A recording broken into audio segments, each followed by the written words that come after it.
As promised, here's our first monthly giveaway for the Motion Boardshop podcast. First off, thank you to all of our Patreon subscribers who have pledged money to help support this endeavor that we've been doing. We've got all of our Patreon subscribers' names in a box. We're going to be picking 2 names. First person is going to win these 3 sets of wheels, some Zealous bearings, a skate tool, as well as some Stay Stoked grip tape. And we've got our wonderful guest today, Monkey, on air. I'm back, baby. You got to pick. Okay, here we go. Yeah, get in there rough. Get in there rough. I left. Only one. Good luck reading his handwriting. And show it to the camera. I can't actually. I know the last name. I can't. Jake Hotchkiss? Buddy. Oh, man. Wow. Okay, That's for well, you're welcome. Jake, send us your address. We are going to send you all this stuff as promised.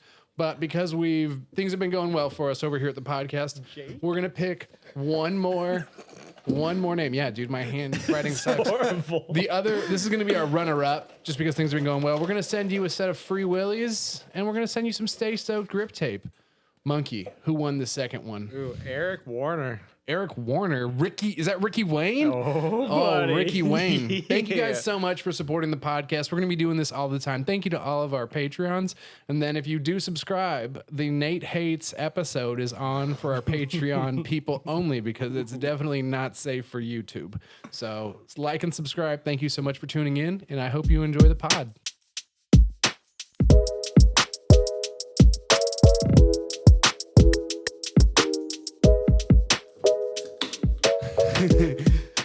Hello, everybody, and welcome back to the Motion Boardshop podcast. I am Nate Blackburn, your host. We've got Kyle Martin, the producer, and back again, we have Dustin, the monkey, Ascheman. Back for one more. Back for one more, maybe more. Thank you so much for coming back. How's life been going since the last time you were on? You know, I'd like to say that it's super eventful and a whole bunch of cool shits happen, but pretty much play golf and painted a couple houses. Been working. So That's your job. You paint. I paint houses. How's that going? It's great. Best income you've ever gotten? Best income I've ever gotten. Best boss I've ever had. Shout out to him for letting me leave early when it was to come do this. A very stressful Friday for me to come do a podcast of all things. It was like, he's like, oh, you got something super important to do? It's like, yeah, I actually got to go to Seattle and beat traffic to do a podcast. He's like, oh, okay. Call me on Sunday. So here I am, but don't worry, he's making me wake up at 4 a.m. on Sunday for work. Monday. Jesus fuck. You know the other thing I realized of the other podcast? I swear a lot. So I try not to, but you know, once Kids. I try not to also. That's the problem. Once that sweet, sweet Sierra Nevada wild little thing hits those lips, it's tough to keep the curse words from coming out. So yeah, it's the same old thing. A little bit better at golf, but you guys don't want to hear about that. Not on this podcast. We'll get Ethan Frost on. He's a golfer. Dude, if you ever get the opportunity, that'd be super fun. We'll chase you around with the camera and film you and Ethan, and we'll mic you guys up and do this. I got clubs in the car. Ethan Frost, if you're hearing this right now, just know I would put $100 to see who would win between you and Monkey. Ooh.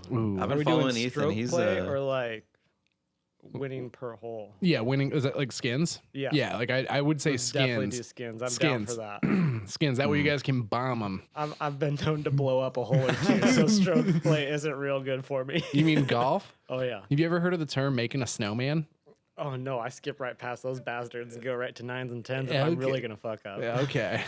Yeah, getting an 8's tough. Getting a 6 now, I'm calling those getting a seahorse because it looks like a little seahorse. But yeah, those are rough too. It's tough. So you had a really cool idea, and a lot of people have been asking questions, and so it's nice that you came on and you were willing to do this. But the premise of the show today is I'm not interviewing you. You are interviewing me.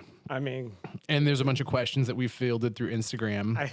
Yes. And through the Instagram questions, guys, we can't talk about a lot of that. So I got a couple Instagram questions, but we'll do it on a separate podcast.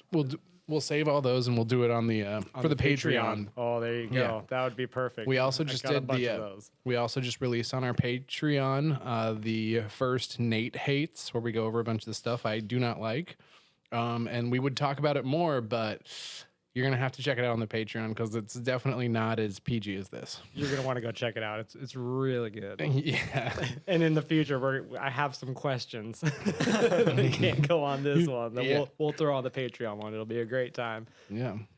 I'm So halfway excited for it. let's start this off. All right. So I'm just gonna go from the top and work my way down. Make it easy on myself. From the top to the drop, make it stop. That's some wet ass podcast. I didn't want to let you stop before it. I would never fuck. stop. So for all the kids out there, how'd you start skating and when? Oh man, I mean, I think we all have like the same story of like my dad had a skateboard. It was like this super old Hassoy Hammerhead, which as they turn out now are super cool, but like I didn't know, and so that's just what I skated, and I like skated around on like it's kind of like it's a flat board, no concave, kicktail, no nose with like some 64 millimeter wheels, and I would just like tic tac around in like a flat area, and so like that was a ton of fun. And then that was probably when I was like 6, 7, 8. Like I've always kind of like been around skateboarding, but I didn't really get into it until like in high school when there were a couple of my buddies that were doing it. Dave Kirchival, Eric Christiansen, and Logan Smith were three of the people that I was initially like riding with a bunch. They went to my high school. They also had longboards, and like one day I went up to him and I was just like, "Yo, you dudes do this as well? Like, fuck, let's do it." And like that leads to the story of like those are the dudes that were in my car when I ended up getting pulled over with like 9 people. I had like 7 people in my car, 2 people sketching, and like someone on a wakeboard tow rope getting dragged up the hill. It's like that's that group of friends, and like yeah, I kind of started out like just riding a longboard, no helmet, like it was a foam topped board with no grip tape. I believe it's a Kahuna board with Revenge trucks. Oh, geez. Yeah, it was wiggly, and and so I was what like, you ride now? yeah, I mean, pretty close to it's same length as what I ride now. My trucks are a little bit nicer. Shout out Era K5s, they're wonderful. If you don't have a set, save up your money, get a set. So so I just started riding around the neighborhood. I grew up in this place called Lake Forest Park. It's in Washington. It's kind of like topographically speaking, it's like half of a bowl. So like from every point from like my high school all the way to like my house is all above the lake, and all the roads kind of like wiggle their way down to the lake. So there's a lot of like easy roads to kind of learn how to like go fast, and there's a bunch of corners, but it wasn't super amazing skating until like I met those dudes from my high school, and then they knew how to slide, and then like we started doing that and like getting Home Depot gloves, and pretty much that's how it started. Like I mean, I probably at 16, 17 at the time. So this is in 2006. Yeah, that's that. So what was your first like real downhill setup? What was the first downhill board I had, or what was the first board I started downhilling on? Because those are 2 different machines. Yes. Both. Which was the first one you started downhilling on, and what was the first setup that you had where you're like, this is my the downhill first board that I setup? bought, because I was like, yo, this thing's sick and it's all about downhill. There's this guy I went to high school with. His name is Daniel Kleine. Daniel was making boards in his basement, and Daniel his parents live on a road called Edgewater, which is in probably 40 to 50 videos that I've filmed. It's like got like 4 or 5 hairpins. It's right near the lake. It's super sweet. It's great for photos. And so he lived on there, and so he could slide, but he essentially made this board that was a cambered pintail made out of like maple and fiberglass, and it was like kind of really, really flexy. Like the best way that I could describe what this board looked like is the old loaded pintails. It was about 38 inches long, like a 24-inch wheelbase, like pretty skinny in the back foot, and like that was the first board like I started riding. It had Randall 2s. It was probably 9.4 inches wide with gumballs and Randall 2s. I remember being like, yeah, I'm going to be a big dog. I'm going to get the 76 millimeter gumballs because like big wheels are better. You got to really make sure you're going fast to start out with. Yeah, exactly. So that was my first board. And like, I think I hit like at least 30 to 35 miles an hour on that board, like a lot. Like that was a lot of like that was a lot of what I was doing, was riding like kind of a flexi board. And then eventually that thing broke because it wasn't, sorry Daniel, it was kind of made like a fucking high schooler made it in his garage. But so eventually that thing broke. That dancing board that I started off on, my buddy Logan broke it because my buddy Logan is kind of a space cadet as a young kid, and he was like jumping up and down. He was like, look how flexy it is. Snap. Yeah.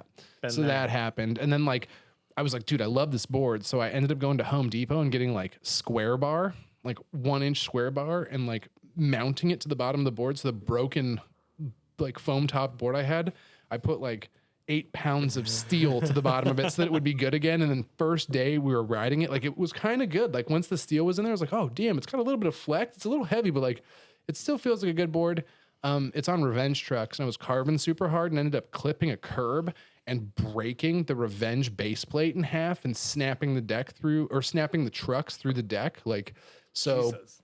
It's where, if you've never done it, it's where you hit a curb so hard that you pull the mounting hardware through the deck. So I broke the base plate, pulled the mounting hardware through the deck, and yeah, don't ride that board anymore.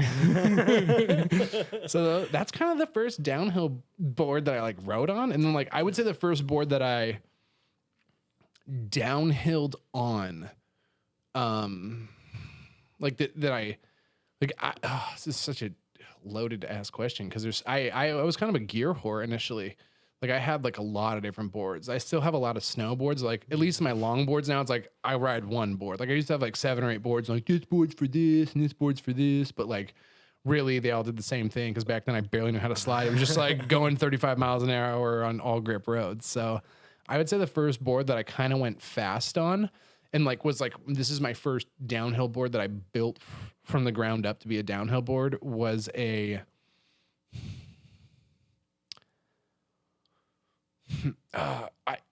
it would have to be the Rain Hellcat with Randall Comp 205s, which are the free floating axle ones. They run 8 bearings because you need bearings for the axle and bearings for the pull them up. This is a thing? Pull them up. I thought you were just bullshitting. Yeah, they're like luge trucks. Yeah, I had that with Jim Z bushings, and I remember it was sick. Like, dude, I was vibing on that setup. That setup was so much faster than all my friends' boards, because I really do believe those Comp 205s are super fast trucks, because the axle rotates as well as the wheels rotate. So Randall Comp 2s, yes.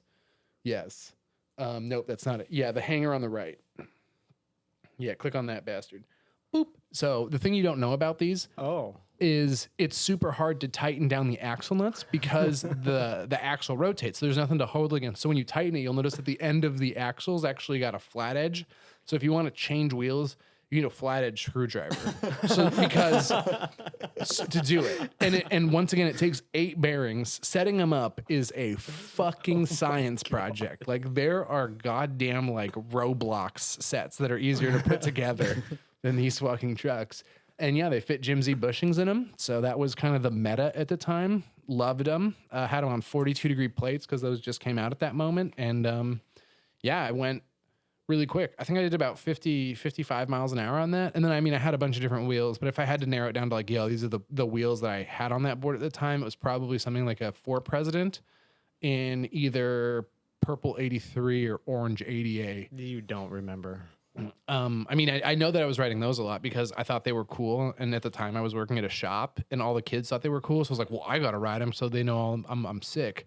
What shop were you working at? I was working at the time, Seattle Kiteboarding Center. It wasn't even Motion Boardshop yet. It was Motion Boardshop like right after that, because Motion Boardshop started out selling kiteboards. And then the owner was like, yo, longboarding's kind of cool. He started like carrying a couple land yachts boards. And in the area we lived in, longboarding like boomed.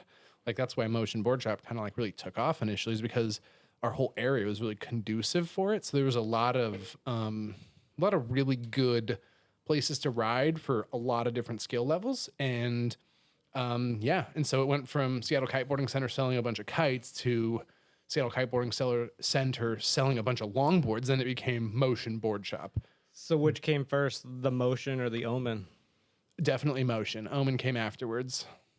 Just out of the same place. Out of the same place. Yeah, like probably 2-3 years later, and it started with the Omen Carbon Matrix, which is up behind Kyle. Tell me more about Omen. How'd it happen?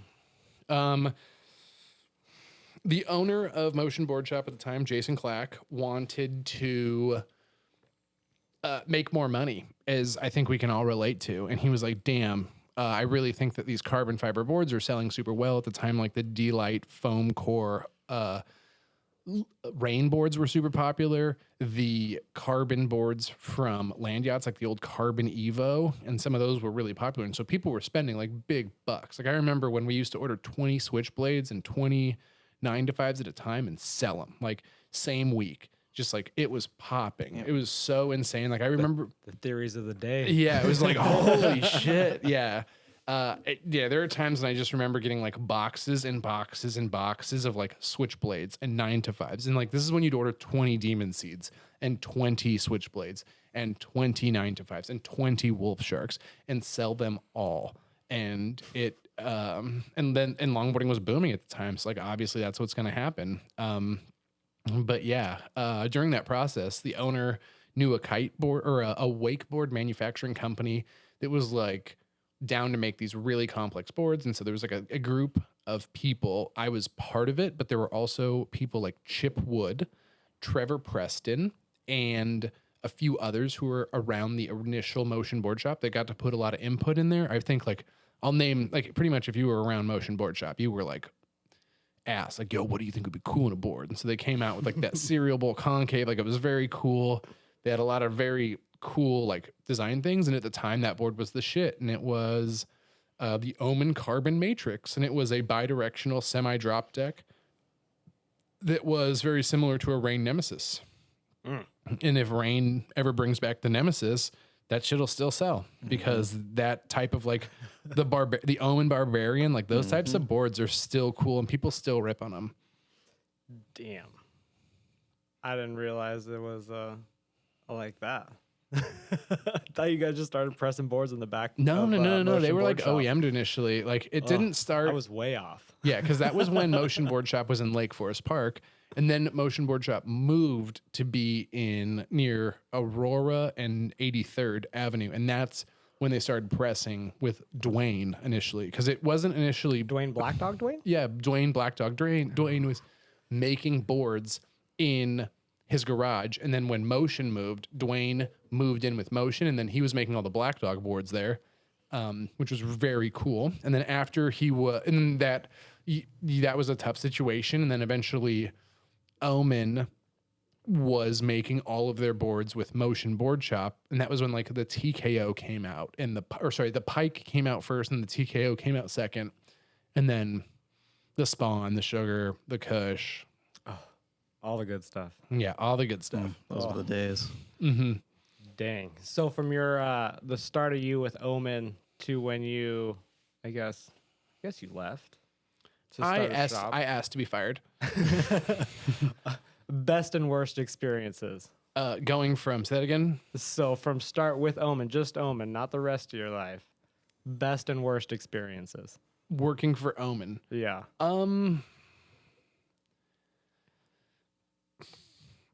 I mean, first off, working for Omen was the shit. There is like, I had a very cool boss. Shout out to Matt, because that was a great relationship. He was very encouraging for what I wanted to do with Omen as a brand. I mean, I guess I got to backpedal a little bit. When Omen started, I was not working for Omen. I was doing my own thing. I was making all the OF videos. Omen was a side project. And the way that I was working with Motion Board Shop at the time is they would pay me and I would make a ton of the review videos and videos for Omen and stuff like that. And what happened was the person who owned Motion Board Shop kind of needed to get rid of Omen, and he ended up selling it to Matt.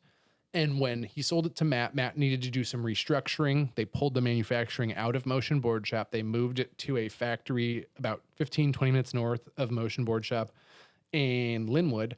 And at that time, that is when he was, Matt was looking for people to start running it. So he hired Eddie King, who has a lot to do with the initial Omen sales and distribution and getting it around. Eddie's fucking awesome. And me and him traveled a number of places and did some super hood rat shit. Like Eddie's a responsible guy, but we definitely did some fucking gangster shit. Like I remember, I mean, yeah, like I said, working for Omen was fucking so cool. It went from like having this, like I was kind of like struggling, like, you know, hustling, like really like filming events and filming stuff and getting paid like $200 at a time for a video and like just grinding. And then I started working for Omen and immediately I was on like, I don't want to say like a salary, but like every 2 weeks I got the same paycheck.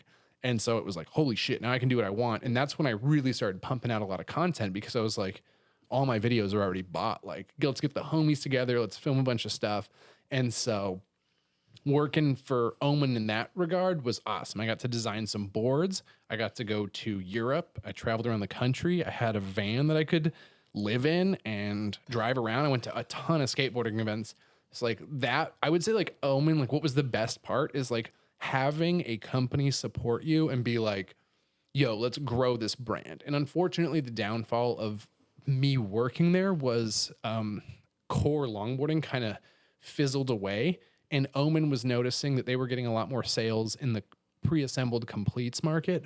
And they were not being able, it was really tough for Omen to make enough boards to justify paying someone to sell core boards. Cause like, I'm really cool if you're trying to sell core boards and like Thaney wheels, but like, if you're trying to sell a complete, like I'm way overpaid for that. Like you could find someone much, much cheaper that can like take a photo you can post on your Instagram. Yeah. Like, you know, I'm making a video that like 40 people are going to watch, but like 20 of those people are going to be like, yo, I'll buy that board. And that's not really what you need. So that kind of leads into me asking to be like, yeah, there's some stuff to do. And like, you know, that's a different story.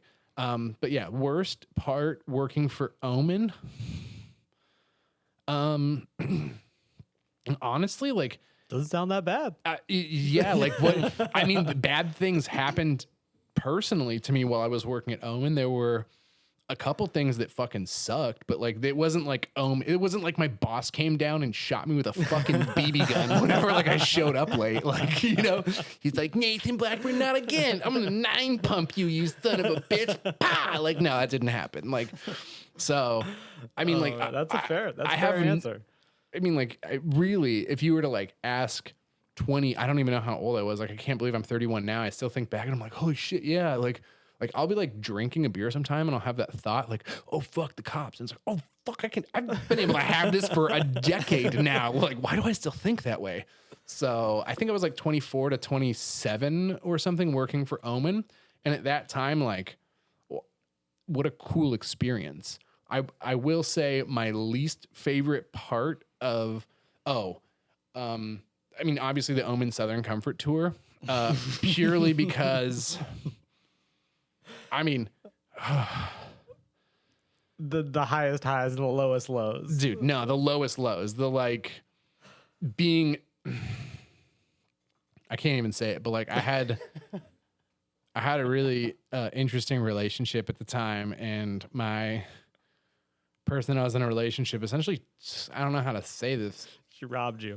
took all my money and didn't pay rent. And yeah, so that was kind of tough, not having any money when you're on the road, and coming back to your house to be like, oh yeah, you're probably going to get evicted. Like, You know, and the worst part about that was we were more than halfway through. we were and in so- New Orleans at the time, and I was like, I don't have any money. And then I looked back and I was like, oh, I haven't been here. Oh no. So the van potency was very thick at that time, and the people feeling bad for Nate's situation was at an all-time low. You know, yeah, everyone was having a bad time and no one cared. He was just another casualty of the trip. Yeah. What'd you drop? My phone, it's somewhere. Hold on. Yeah. I need that. It's got all my questions on it. It's got all my cues. Yeah. So, I mean, yeah, that's Fuck. That's Doesn't sound that bad. Yeah, working for, I mean, a fun story for that has nothing to do with skateboarding. We all went to, so after the Omen Southern Comfort Tour, we had to drive back hella quick. And I don't know if you remember this, but we drove back hella quick because I was like, yo, if we make it back in time, Washington's getting nuked with snow and I can go catch a POW day. So we drove all the way back, and then I went snowboarding in like 14 inches of POW. Ended up like I hadn't done anything for 3 weeks except sit in a van and fucking chug White Claws and Smirnoff Ices. So I was in absolute peak physical condition. I get up on the mountain, take one run, black out because I haven't drank water in a month. Like literally couldn't snowboard for 4 hours. Got my shit together, had a really good rest of the afternoon. Went from there to my home, took a 2-hour nap, and then went down to the airport to go to Germany. So I hopped on a plane to Germany to go to ISPO, which is a huge trade show where like they have like I'm going to describe it as like airplane hangar sized buildings. And like they have like 8 of them. And in one of them, it'll be like, this is all skiing. And the next one, it's like, this is all snowboarding. And then one after that, it's like, this is all mountain biking. And then in another one, it's like, this is all skateboarding. And so we were in the skateboarding one, but there's a couple other ones. There's like the video ones. They have like drones and GoPro and all sorts of crazy shit over there.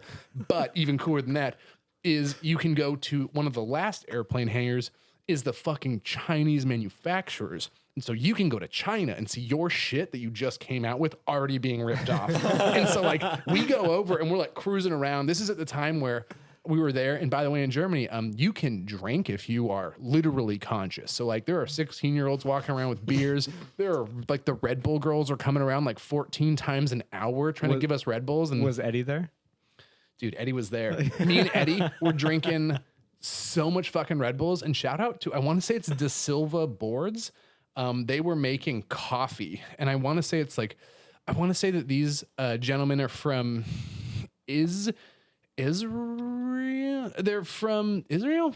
You're looking at me like I have an answer for you. Yeah, I want to say that they're from Israel. Da Silva Boards. Look them up. Boom. Yeah, these dudes. Yep. So these dudes were Israel. making like coffee, but they're making like hardcore. Like if you're an American, like you may think you drink coffee, but these crazy fucking bastards come over to me and they're like, yo, you guys look kind of tired. The jet lag's probably killing you. Would you guys like some coffee? And I'm like, fuck, thank you so much. And they hand me like a shot glass of coffee. And I look at him like, buddy, like first off, you need to knock that shit the fuck out. Like give me the cup. And he's like, our coffee's a little stronger than your American coffee. And so I'm just like, okay, shout out to that. 21 gun, boom, salute. And like toss that thing back. Dude, I thought I was having a fucking heart attack for like 6 hours, just like feeling my neck. Just like, does this feel normal? Like, no. So that was great. But yeah, we were in Germany and we ended up going over to the Chinese manufacturing booth and we had just come out with the Omen Phoenix, which is a 5 Mile Phantom, which is that center dropped board. Oh, and yeah. we go over to the Chinese dudes and we see them. And we realized they've fucking got the shape backwards. So they have the board, the nose and the tail on the wrong ends. And so I'm like, fuck these dudes. So we go back over to the booth. I grab the board and I go back over to them. And I'm like, you fucking assholes. Like, if you copy the goddamn board, do it right. And I like showed them. I was like, it's backwards. Like, knock that shit off. Like, you go back to China and you fucking flip the shape around, you copy this properly. And then like a year later, we're getting catalogs from them like, we can make your stuff. And it's like, you know, hindsight being 2020, we probably should have switched that manufacturing operation a little bit sooner because those guys make some good fucking boards. Like those new Omen boards. Whew. Good stuff. Are they still bamboo? The ones that they do some bamboo ones, but the other ones that they do are those like that sugar you've got, that new That's one. one of my favorites. That one's really good. It's got that same style of construction as those prism boards where it's like 2 pieces of fiberglass and a bunch of maple pressed like a fucking chef's kiss. So No wonder I like it. yeah, it's pretty good stuff. So I mean, yeah, I guess working for Omen, I didn't die, so that's been pretty good. I mean, I guess what more can you hope for? Yeah, I worked at a skateboarding company and I didn't leave in a stretcher. Did you, when did you hurt your shoulder? I got injuries on here, and I know the one injury I want to know about is like the famous shoulder. Like The shoulder, is it a skateboarding injury? snowboarding. Ooh, Snowboarding. I broke my collarbone my senior year of high school snowboarding. So your shoulder's because of your collarbone. Yeah, I broke my collarbone. Didn't go through PT because right as my collarbone healed, I went to Hawaii to go sailing all summer. In the summers, I don't want to. This sounds. We'll come back to it. Don't worry. My mom lives in Seattle. My dad lives in Hawaii. The way that they decided they were going to break up the relationship is I got to spend like school year with mom, and then Disneyland dad in Hawaii, because like I was like surfing and skateboarding and fucking living in the sun and sailing all the time. So like I just get done with this broken ass collarbone. I'm fucked up all the way through the end of my high school because I'm just like fucked up on painkillers. I got a broken collarbone that ends up being so broken that they're just like, oh shit. Like I've had other shoulder specialists look at my collarbone and be like, oh, like that's fixed. I was like, yeah, the guy said it's good. And they're just like, okay, yeah. Like looks great. Hey, at least it's not a climbing hold like Morgan over there. Dude, Morgan is so happy his collarbone isn't my collarbone. But in the process of that, essentially I didn't have a mobile shoulder for 2-3 months. And then it was like, yo, I'm good. Hop back on my skateboard, crashed a bunch, like separated, dislocated my shoulder. And I probably like separated my shoulder. I can pop it back in. So I don't know what you want to call it, like a sublex or a disloc, whatever the fuck. My shoulder pops out. It's really uncomfortable. And then I just jam it back into its socket. And I've probably done that about 500 to 600 times. I've done it at least 3. Oh, you've popped my my right shoulder That I can falls, think about. My right shoulder falls out, my left shoulder dislocates. And when my left shoulder dislocates, that's when I need someone to help me. So the time I dislocated when we were snowboarding and Dizzy sprayed me. That one, when you popped it in, like I was like, oh, my shoulder's all fucked. By the way, I learned this trick in Canada from a gentleman. I forget his name right now, but he's very nice. If you know his name, comment. But if you don't, you probably don't. But it was at Salt Spring Island, and I just community. Somebody knows it. Yeah, it was at Salt Spring Island for one of those Maxwell K events. Dislocated my left arm for the first time ever. Super bad. I didn't know what to do. Grizz was there and he tried to pop my arm back into socket and he doesn't know what the fuck he's doing. So pretty much just yanked on my dislocated arm for 30 fucking minutes, it felt like. But this other dude came up and he's like, looks at Grizz. He's like, yo, what are you doing? He's like, I'm trying to relocate his arm. And the guy's like, looks at me, just kind of like, he may as well have just like run you over the truck because that's about to be as effective as like what he's doing. And so what he told me is like, you got to put your elbow here. We're going to lift your shoulder up and then we're going to twist your wrist out. And he did that and boop, popped right back in. Yeah, and that's pretty good. And so when I dislocated it with you snowboarding, I pretty much had my arm out and then you were like, what the fuck? And I was just like, yo, I just need you to come over here and like put my shoulder back into your socket. And you're like, I don't want to fuck it up. I was like, dude, it's already fucked. Like you can't fuck it up anymore. And like, I described it to you as like, dude, it feels like you're going to be putting a car into gear. It's weird. It feels like it's really weird. Like that clunk when you only push the clutch in halfway and you can kind of feel it. And then it just like drops into gear. That's your shoulder. And then I'm feeling great. And then we snowboarded for the rest of the day. But like for 10 minutes afterwards, it sucks. And then like afterwards, you're like, oh, it's cool. And that's why I never got surgery. Because I was like, it only sucks for 10 minutes. I still eat Taco Bell and that only sucks for 10 minutes too. So I'm going to keep this one rolling. Yeah, but that's an unexpected 10 minutes like 2 hours later. Yeah, I pay for Taco Bell. Oh my God. Holy shit. Hit me with your next one, homie. Would you rather make a banger video or be in a banger video? Fuck. I mean, I would personally, like my ego wise, like I would rather be the center of attention for sure, but more like satisfying. But like when you're at home on the couch. For sure. I'd rather be the one in it because it's like really satisfying to see a really good video come together. But like the danger of being the person doing the cool stuff is kind of like you're like, I really want to do this big slide, and you remember like what happened that one? Oh yeah, I remember like round off back handspringing off my board into a fucking fire hydrant. Like maybe I shouldn't do a big toe side right now. Like your wheels are kind of small. Like so I mean filming them is really fun. I like the creative aspect and the non-dangerous parts of like telling someone what to do, but I mean, I just appreciate it all. Like, if I get to skate, that's cool. If I get to film, that's cool. It's all good. But I mean, truthfully, I'd rather be the one skating. Fair enough. For the long-term aspects. I feel like, for example, would you rather be the famous pop star or would you rather be like the person that produced it? Like the famous pop star. Well, don't ask the guy that hides behind the camera all the fucking day. So. I mean, like who's more popular, James Kelly or the person that filmed James Kelly, whoever's name that is, right? I mean, but they both got paid. Yeah, probably, hopefully. Or the guy or the filmer just got some like cool merch. Probably more likely that. Yeah, he got a discount code and some sweet hoodies. I put gas in your car, man. I don't know what more you want from me. Exactly. Oh. Which has broken you off worse, snowboarding or skateboarding? Both. Oh, They take that's an turns. unfortunate answer. They take 6-month turns beating my ass.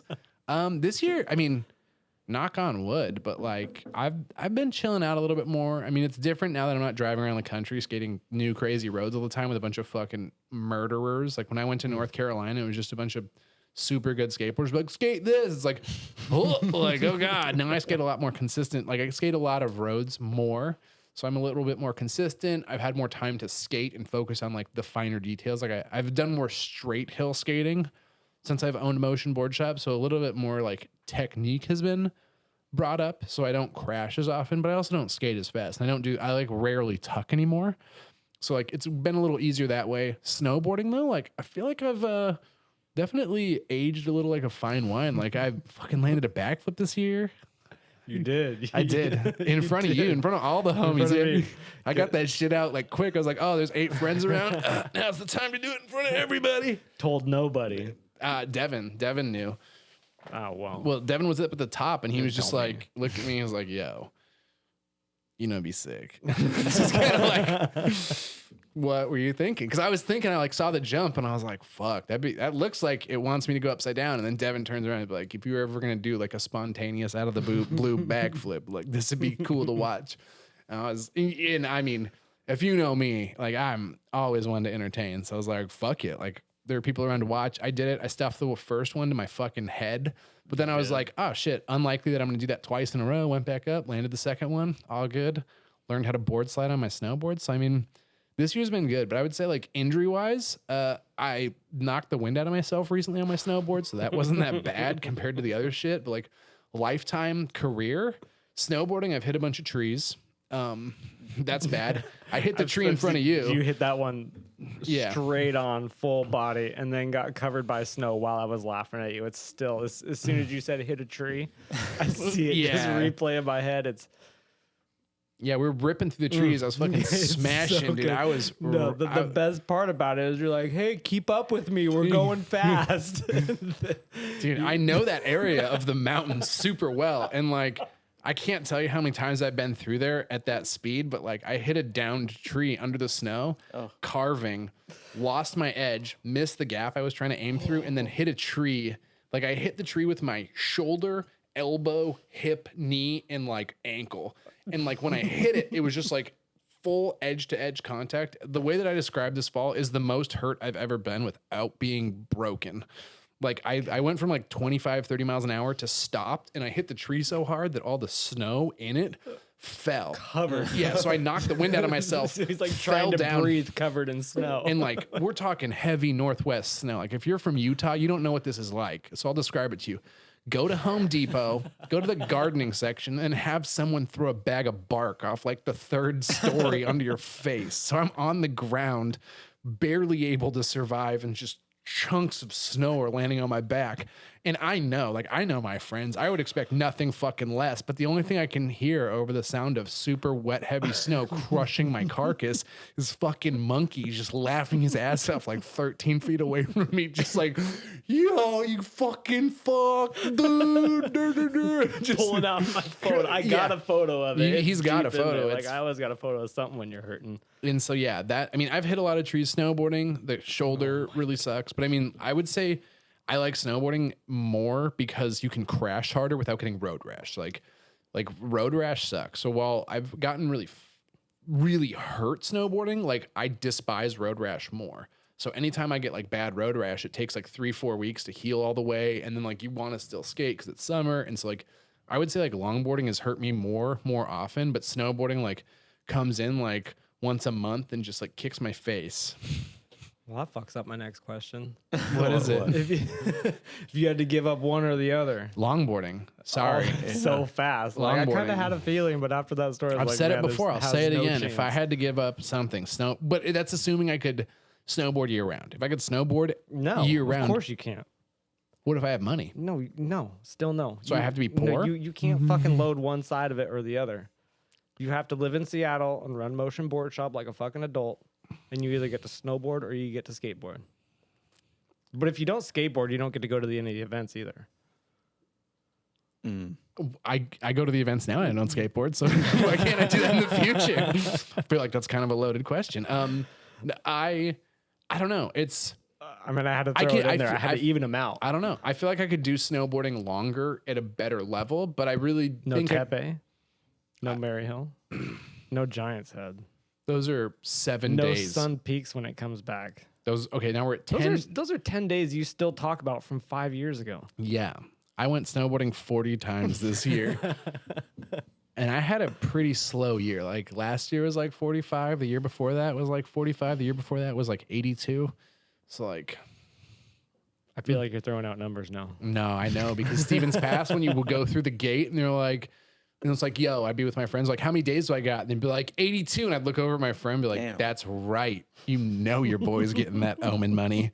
Because I would work so hard during the summer. I remember the owner of Omen would just look at me sometimes like, what the fuck are you doing here? Go snowboarding. And I'm just like, no, I'm trying to like get this done. He's like, go snowboarding. We have no boards to sell. Like, just leave. Like you worked like 70-hour weeks for like, 5 months straight. So that was pretty helpful. But yeah, I don't know. I don't know. If I could snowboard year round in Seattle, I would snowboard because I feel like I could do it longer. But like You can't do it. That's not an option. I would fucking putting that out. I don't know. I don't know. I'll take that. I'm glad with stumping you. You don't know what you want. I'm fine with that. I'm good. I can move on from that. God, fuck. I'm so bad at flowing from these questions to questions. You don't have to flow. Dude. You're not Eminem. All you guys talk about on the podcast is vibing. I'm just trying to vibe from question to question, but fuck, maybe I'm just not as good as you. I listen to the podcast and I think to myself, like, damn, I gotta do this better and do that better. I'm always critiquing myself. It's okay. We'll just get right into what everybody really wants the answer to. Uh-oh. What the fuck is it with basketball shorts over boxers? I don't have an answer. I would say this is one of those things. This is one of those things you have to find out for yourself. Like, for example, I'm going to put this particular, I like to wear basketball shorts. Right now, I'm wearing boxers and I'm wearing jeans. Are you now? I wear boxers under jeans. I wear 2 pairs of basketball shorts. Since when? It's a recent change. Okay. Shout out Allison, my girlfriend. Wait, so you're telling me your girlfriend bought you underwear and then you started wearing it? Be like, weird. Yeah. Now that you mentioned it. I also wipe my butt more. Wee. Apparently, when you got someone to impress, you kind of go the extra mile. I mean, so yeah, what is it with like the basketball shorts? I honestly can't describe it other than this. Put on a pair of basketball shorts. okay. Live your day. Yeah. How does it make you feel? It's kind of like looking at art, everyone feels differently about it. Some people will be like, I can't appreciate that much freedom in my life. For me, I'm damn near as American as it gets. I love my freedom. I love my freedom in nature, and I also love my freedom in my basketball shorts. So that's really all I have to say is, you really feel like you're really feeling the flow, if you know what I mean. Oh, God. I wish A lot of was. airflow. A lot of airflow, especially like skating in basketball shorts, as much of a no-no as it is, like, buddy, I get why Kevin does it. Mm-hmm. He skates in basketball shorts and he, who am I to argue with him? I mean, when you're right, you're right. Kevin knows what he's doing. Yeah. Can I skate in basketball shorts? No, but I see him and I'm like, yeah, he's onto something. Yeah. I'm sure he's wearing something responsible underneath his basketball shorts. I'm sure he's not doubling down on basketball shorts. But when he comes onto the podcast, I'll ask him. I'll make him like, yo, pull that set of basketball shorts down. Let me know what you got. People want to know.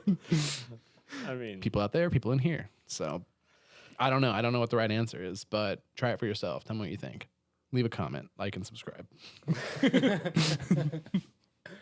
oh, man. While you got Kevin brought up, if you could take one skater's skills and have them be your own, and they got to have your skills, who are you choosing? And it can't be Kevin.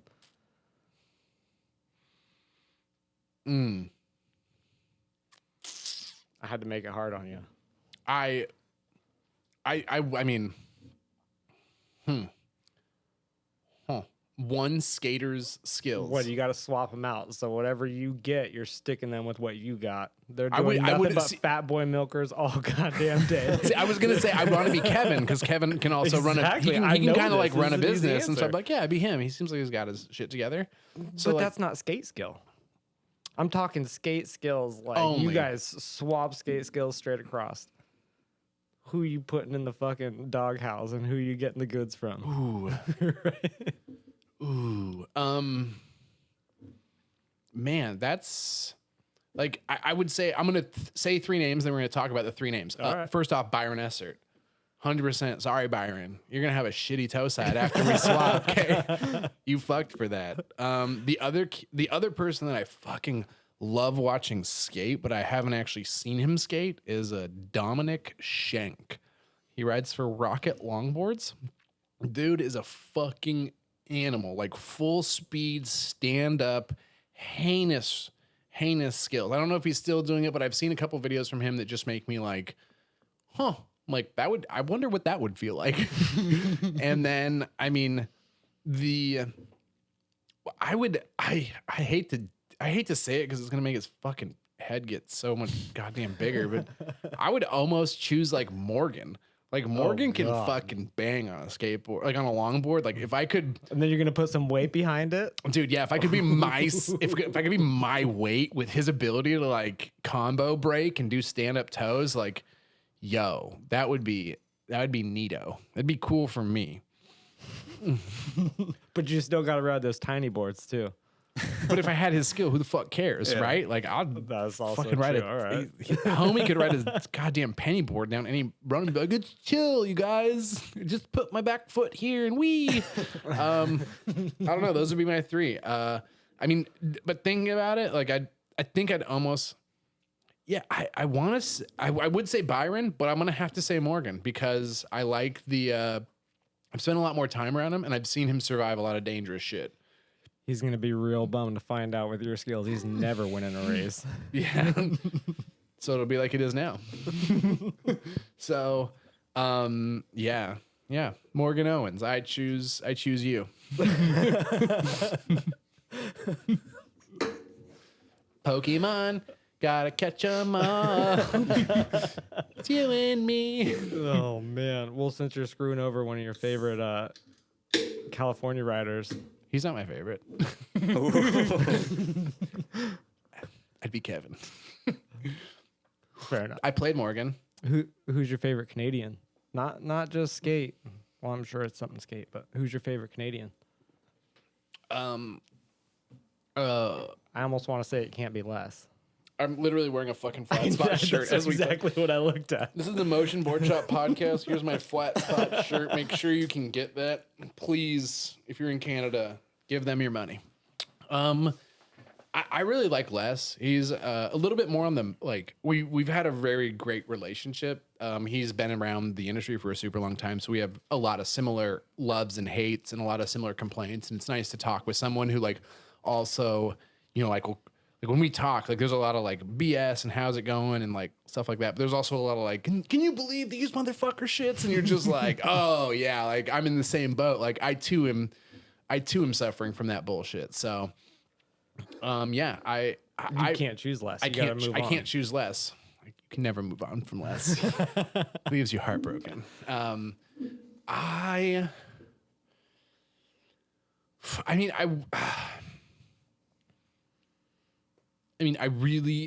it's obvious. I feel like it's obvious. I would have to say Troy. He's my favorite Canadian. Like I've been on a number of road trips with him. He's very reliable. He's a very, very motivated, fun individual. He fucking does crazy shit, and he's just super fun to be around. And I mean, He's one of my favorite Canadians. yeah, just I wish that I could spend more time around him because I feel like he's really fun. But I feel like, you know, with great power also comes great responsibility. If I feel like I had to live with Troy for like 3 months, it may be like a different story. But like when I get to see him and like we just like are on skate events, love him. So yeah, I'd hang out with Troy. Yard ways, huh? Yeah, and we'd go and we go back to New Orleans and find out who robs him. Troy, I got your back. I'll back my homie up for life. I got a knife. Let's go find him. Yeah, we ride together, we die together. You're definitely gonna fucking die together if we go find that wallet. Yeah, we're gonna go down to Lower Ninth Ward to go find $42 Canadian. Someone's like, it's 36 American. What are you guys doing? I thought you had a Patreon. Chill.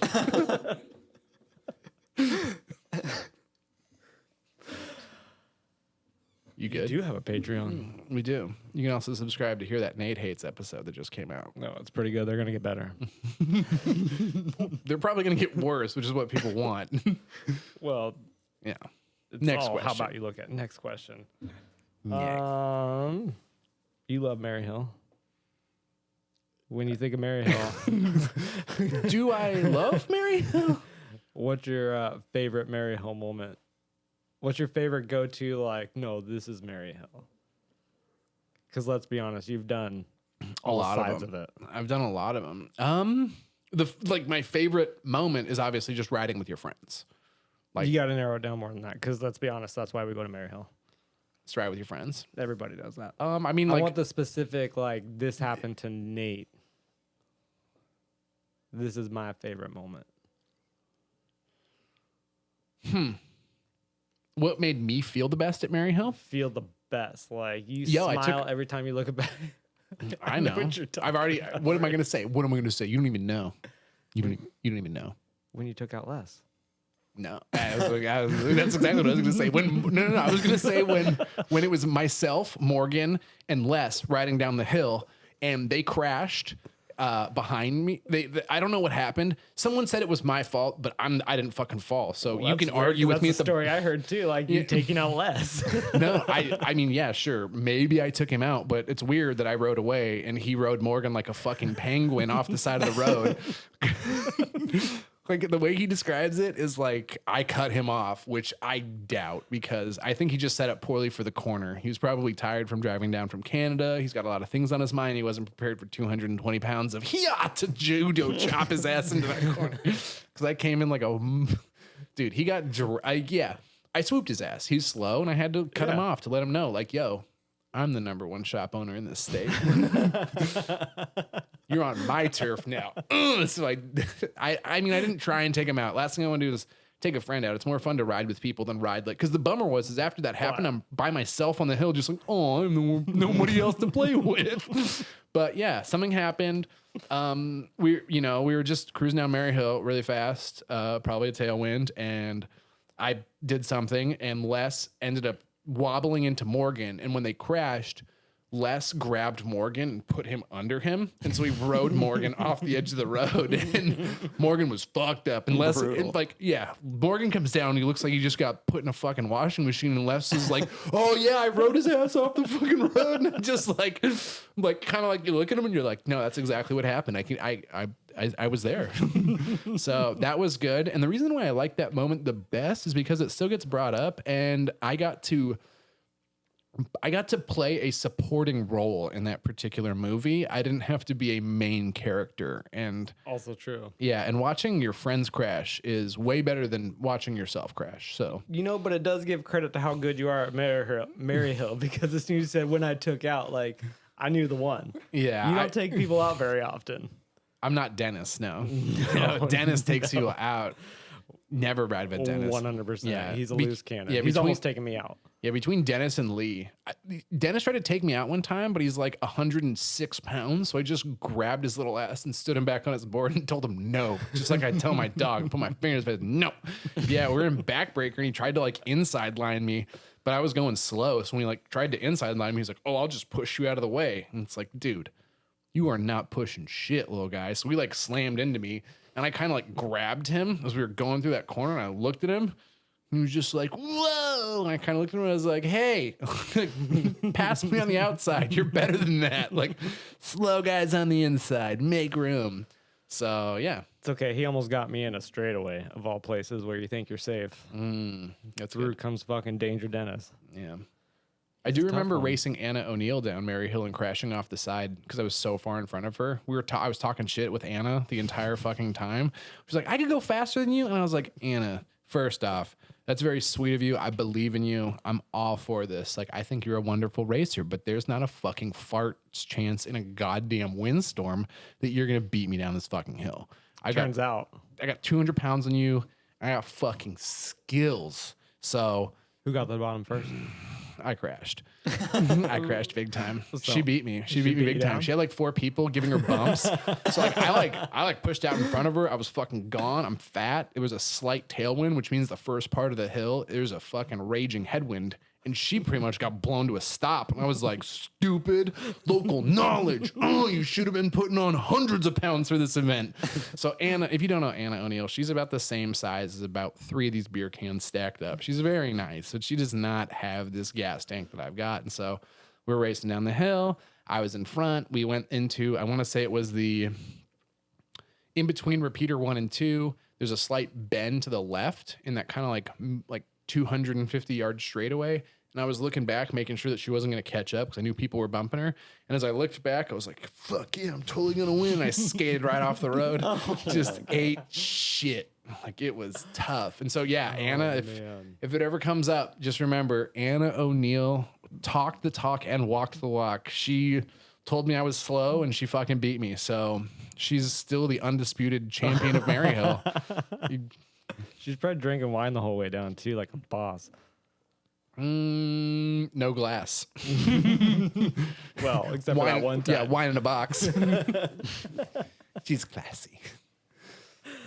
Oh my god. Yeah, so crashing that was a part where I did play a leading role. And the bummer was I crashed in front of like 30 fucking people. So like I just hear like a parade of laughter go by me as I'm just fucking tumbling down the road. I mean, you gotta want it. Yeah.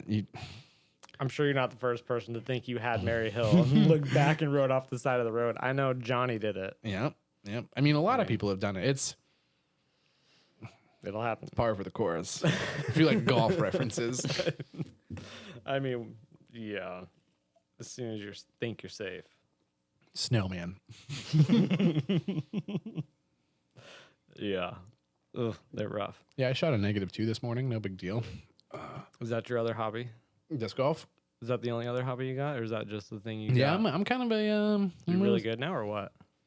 Oh no, I suck. Like, I'm good among the group of people I play with pretty frequently. I play with some really good people, and so I like mix it up with them from time to time. Some of them are definitely better than me, but like for most of the people, like me and Morgan played, we were pretty even. I played with Dave Hildebrand. We were pretty even.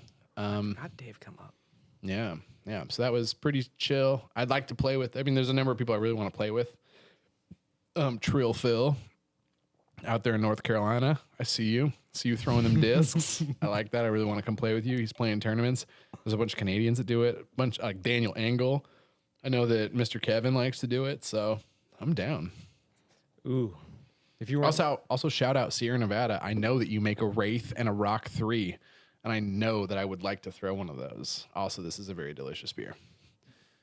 I'm trying. I'm trying my hardest, man. They're delicious. I mean, you got to try where you can get it. Mm-hmm. So if you weren't doing skate industry stuff, I could see myself being a disc golf nerd. That's it? I mean, That's it, he says.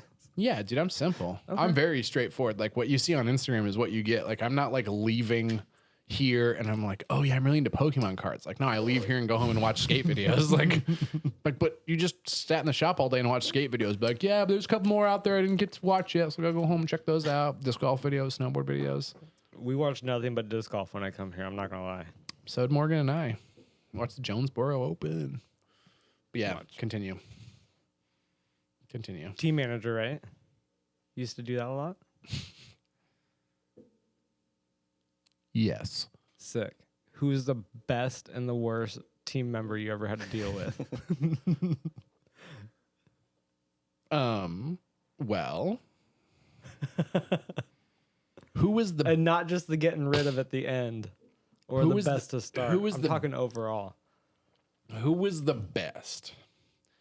There's a number of them that I like, and I don't want this to be a there's different aspects of what makes a great team rider. Sometimes it's not about their feelings. I want to know who's the best. as far as like great, there's like two different ways to be great. There's like, people that you really want to hang out with and people that have really cool social media presence. So everyone that was pretty much on the team, I had to because I had to talk with them. It's like there were definitely some really good people that wanted to be part of the Omen and the Freewheel team.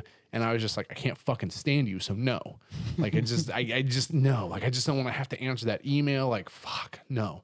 So a lot of the dudes that I dealt with, like the Devin Dotsons, Jackson Welds, Sam Gallis's, like Ben Bartlett's, all amazing. And a lot of those dudes were always down to go and film videos and make it happen. But like I would say my favorite team rider purely as a contractual business interaction would be Mike Shine from South Africa, because Mike produced a shit ton of media. He was a super nice boy. He was really great at getting content out. He did a phenomenal job, and he was sweet, and he really helped to develop the scene.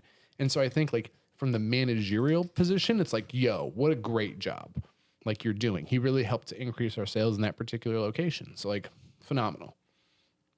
Loved it. Didn't expect that one. Right. But that's like, once again, like as the boss part of it, you're like, who's doing the best job? Who's giving me the most amount of like stuff? But as far as like, he was really nice. He came and stayed with me for like 2 weeks and we filmed a video. It's super fucking sweet. If you look at Rise and Shine, OFTV, and it's not the normal Shine, it's his last name, Schien. I see what you did there. Yeah. Mike Sheen, Mike Sheen. And I mean, it's worst team rider. Easily. It doesn't even have to be the worst. Like, I fucking can't stand this guy. Like, who is the most to deal with? Dude, he wasn't even a fucking team rider of mine. The worst person? Is that what you're saying? I can't even say it. You got to. I can't even say it. No. I'll bleep it. Bleep it. Okay. No, I'm still not going to say No, it. I got to know now. You got to know? Just cover your mic. Okay. Nick Pappas.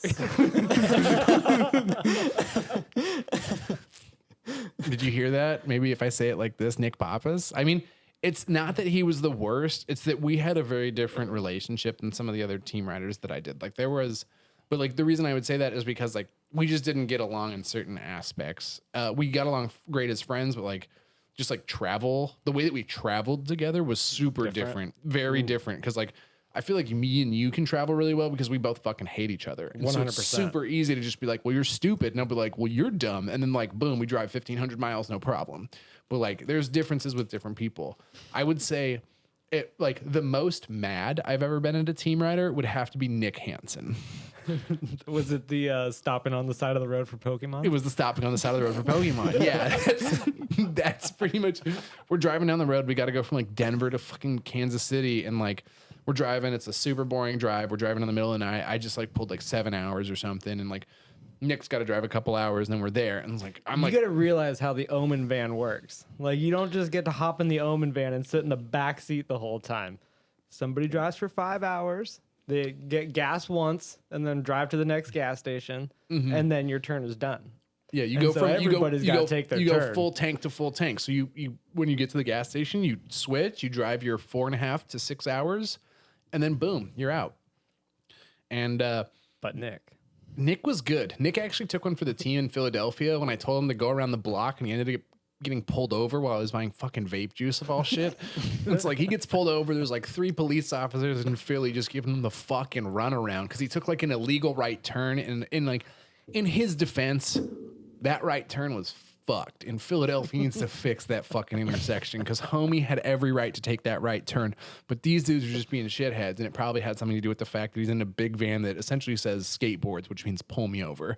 And so he was like, I can't get pulled over. Like, this is so dumb. I don't want to get a ticket. And I show up with my vape juice, and I'm just like, fuck it, Nick. Like, looked at the police. I was like, are we good to go? And they're just like, well, we really can't be doing this. And I was like, we're from Washington. We will never be back here. Like, trust me.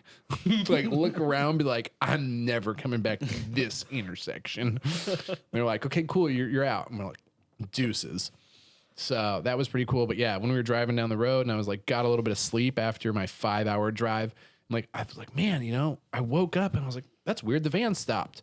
Like, I wake up out of a fucking pretty comfortable sleep and we're in the middle of nowhere. There's nothing going on. It's like 4 a.m. in the morning, completely pitch black, dark. And I wake up and I'm like, yo, homie, what's up?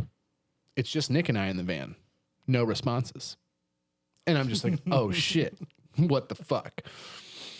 So I like lean up out of my hammock. No, I was sleeping in the couch at the time because we had the couch in the van. So I get up out of the couch and I'm like, yo, Nick, like blah, blah, blah, blah. And then I'm like, nothing. So I like kind of look outside and I'm like, I don't see him. Maybe he's peeing because, you know, that's totally reasonable. Pull off on the side of the highway, rip a piss, get back in. We're good to go. So I look around the van, nothing. Now I'm getting nervous, as one does when you've been traveling with someone for a week and a half and all of a sudden they're gone. You're like, I'm alone. There's nothing else around. So I look outside and I don't really see much. But what I do see, and at this point I've opened the door because the windows were tinted in the Omen van. So I open the door so I can see a little bit better outside. It's completely dark and there's just wind ripping by. So I can't hear shit. But I see a little light about 70 feet away in this fucking cornfield, just like bobbing around. And I'm just like, what the fuck is going on? Like, I'm scared. And when I get scared, I don't act rationally, as most of us don't. So I'm like, what the fuck's going on? Like, holy shit, blah, blah, blah. And like, it goes one way, but then it comes back the other way. I'm like, oh, and then like it stops and kind of like looks around and then it starts coming towards the van. And I'm just like, absolutely not. So I like close the door, lock the doors, and lay down on the couch and just like everything's gonna be okay. Because I don't have the keys. I can't drive away. I'm just like, I'm just gonna lay down really quietly and not move too much, and hopefully I'll wake up in a different life. And so that happens. And then like, you know, I can't really see at this point, but then I hear the van unlock and I was like, oh fuck. And I'm scared. So I'm panicking. I'm like, how the fuck did the van unlock? Like, what's going on? And then the van unlocks. And before I can be scared, it's just Nick. He like pops inside and he's just like, hey man. And I was just like, yeah, what fucking happened? And he's just like, his explanation is like, oh yeah, there was a mole trace on the side of the highway, so I had to go catch it. This is back when like Pokemon Go's a thing. So Nick stops in the middle of the fucking night to scare me to goddamn death. And pretty much what it all came down to is homies trying to pick up fucking Pokemon. But this all played out later because we went to central Massachusetts and one kid was like, yo, because this is when Pokemon Go is super popular. And some kid's like, yo, who's got the most Pokemon? Nick has just spent 6 months pretty much driving across the country to every city with me. So he's got all of them. Him and James Kelly are both like, yo, we got like 124 Pokemon each. And everyone else is like, I got like 12. It's like, oh, haven't been traveling much, have you? So I did not play Pokemon Go. I played other apps on my phone, like Instagram. That's when I was posting a bunch. But yeah, at that moment, I hated Nick the most because I was scared. I was very scared. I was nervous for myself. I was nervous for the van. Oh man. And when I get nervous, I stress eat. Oh no. Oreos. So what else? What else kind of questions you got for me? Why do you hate TikTok so much? I'm a boomer. I don't get it. It's just dances and stupid shit. Like I really don't know anything about it. Like it's fair to hate something. Like I feel like it's fair to hate something without knowing anything about it. I don't think that's how that works, actually. I'm pretty sure that's how a lot of America works. Thank you. Like, for example, look at anti-vax people. I don't know how it works, but I'm not putting it in me. Like, maybe you should try it. Like, no, I heard it's going to cause blood clots. Like, okay, just try it. There you go. So just I don't know. try Why do I not like TikTok? I mean, you watch videos on Facebook for a long time. Dude, not Facebook. I barely go on Facebook. Whoa. Okay, fine. I go. Instagram. I mean, if I'm on Okay, whatever Facebook, you're going it's on, just you're me going looking down video holes. YouTube for sure. YouTube's the number one video hole, and then Instagram. I just didn't download TikTok. I feel like the like format of it doesn't really. I think you're scared of it. Oh, buddy, I am scared. I'm almost as scared as the time that I didn't find Nick Hansen in the van. Like, you're right. You've just identified something that I wasn't ready to identify myself. Thank you, Monkey. I mean, I feel like he could be a big deal. I don't even follow Liam Morgan. He just randomly pops up like once a week on my TikTok. I mean, if I could skate better, I mean, you maybe- look at all these videos. I mean, I could just re-upload all those videos to TikTok, right? Yeah. Who's the famous boy now, Liam? I'll get that 5-hour energy sponsorship. Watch out, Cole. I'm coming. Dude, you already got the beer sponsorship.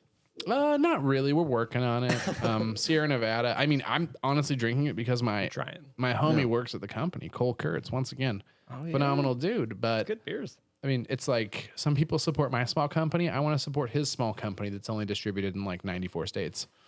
So, I like to support and give that out. Also, if you don't like to drink, they make a lot of IPAs. And if you're really scared of an IPA, they make a couple that I would recommend.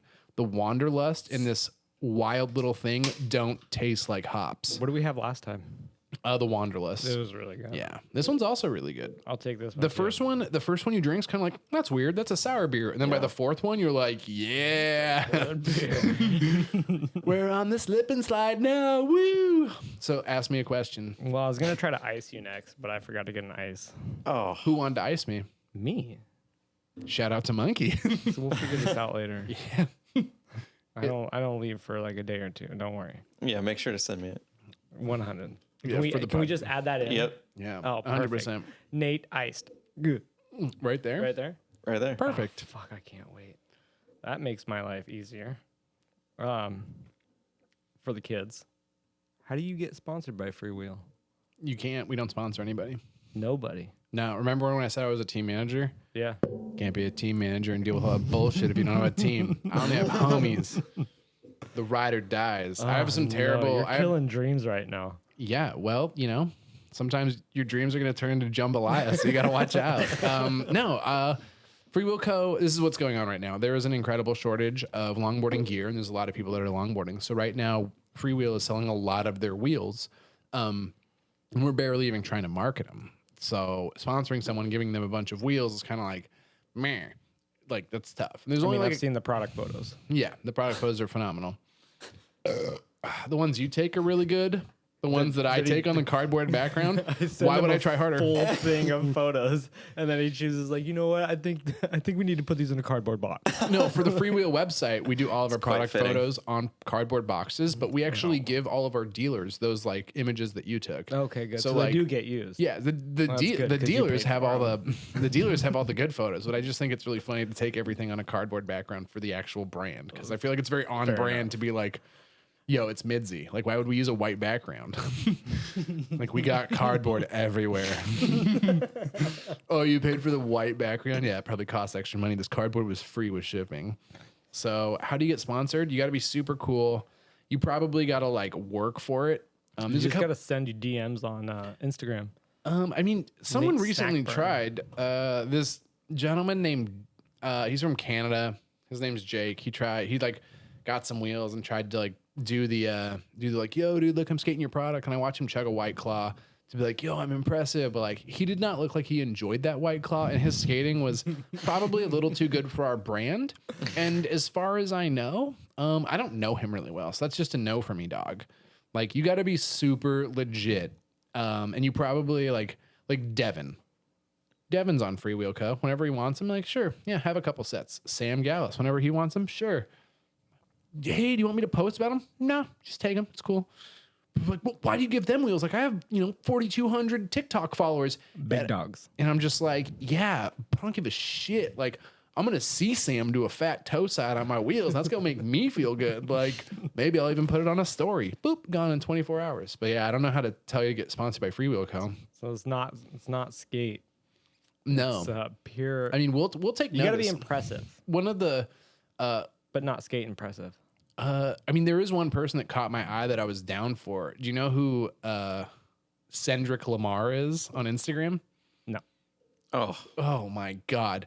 Then Dude, you got to. look it up. This man's is fucking insane. Yeah, He was so riding good. Remember wheels, and so he's waiting for all that new platinum stuff to come out. But like, yeah, Cendric Lamar. Some of his clips are just like, homie is down. Like, you'll watch the way he skates. Every time I talk to him, I'm like, yo, legit. Like, this is what it is. But I like definitely give wheels to a lot of my friends. Sometimes people get like in motion orders and free wheel co-orders. Like I'll send them an extra set or two of wheels. But like that one on that third video. But also, if you subscribe to the Patreon, Yeah, you could also free wheel win giveaway. Yeah, you could win free wheels. We just did our first giveaway. We'll have to announce our second giveaway here coming up. But yo, look at he is on one. Let's go. That's not necessarily the best buddy. angle to show how fast he's going, but like, what a save. Yeah, someone's like, I can do that. I'm better than him. It's like, yeah, but are you cooler than him? That's the real question. Do it. No. Go back. We got to find that. If all The you know toe about sides. him, yeah, you know what I'm talking about. The Go toe down. Go sides. down. That is that a video? Up on the right hand side, upper. Yes, this homie is a fucking G. Look at this. Okay, that is hurt yourself speeds, and look at this toe side. Look at this toe side. Right? Yeah, my buddy Gabe, who's in San Diego right now, was like, "Yo, you got to sponsor this guy," and I was just like, "I know who he is." Dumpers. And I mean, I love his name, Cendric Lamar. Like, Yeah. fuck. Heard about it. I like First it. off, you got to. I'm like totally so blanking good. on his name right now. Go to it. Go to his profile. Like this is Yeah, so it's Miles. Miles. Okay. Yeah, Miles. If you listen to this podcast, you just know you a fucking real one, homie. You're closer than anyone else to the free wheel. I send him free wheels. Like he's, There you I go. wouldn't say that he's sponsored because the best part about riding for free wheels is you can ride any other wheel you want because it's freedom, baby. Everyone should enjoy it. Oh, you ride for Free Wheel Co., but you want to win a race? Cool, ride something else. Somebody else sends you some free wheels, ride those. They're still free. Freeloaders never again.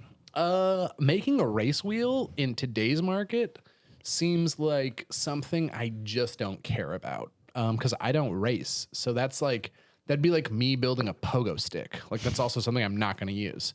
So I just make the Thaney dumpers and I'll let all the people who want to give their wheels away for free in Europe for like races. Like you guys can make all the race wheels. I'll just make the Thaney shit and we'll send them to all the cool people and we'll take some photos. We'll pay our filmers. Kyle's gotten paid. You've gotten paid by Free Wheel Co. Yeah, wait, yeah. You Yeah. ain't wrong, right? Shout out Free Wheel Co. Yeah, shout out Free Wheel Co. We pay our photographers. And not only do we pay our photographers, but we put that shit on Instagram so everyone knows we pay our photographers. 100%. Yeah. Try and cancel me. I got evidence. I got the PayPal receipts. Boom, baby. Hey. Yep. And I still got a bunch of free wheels in my.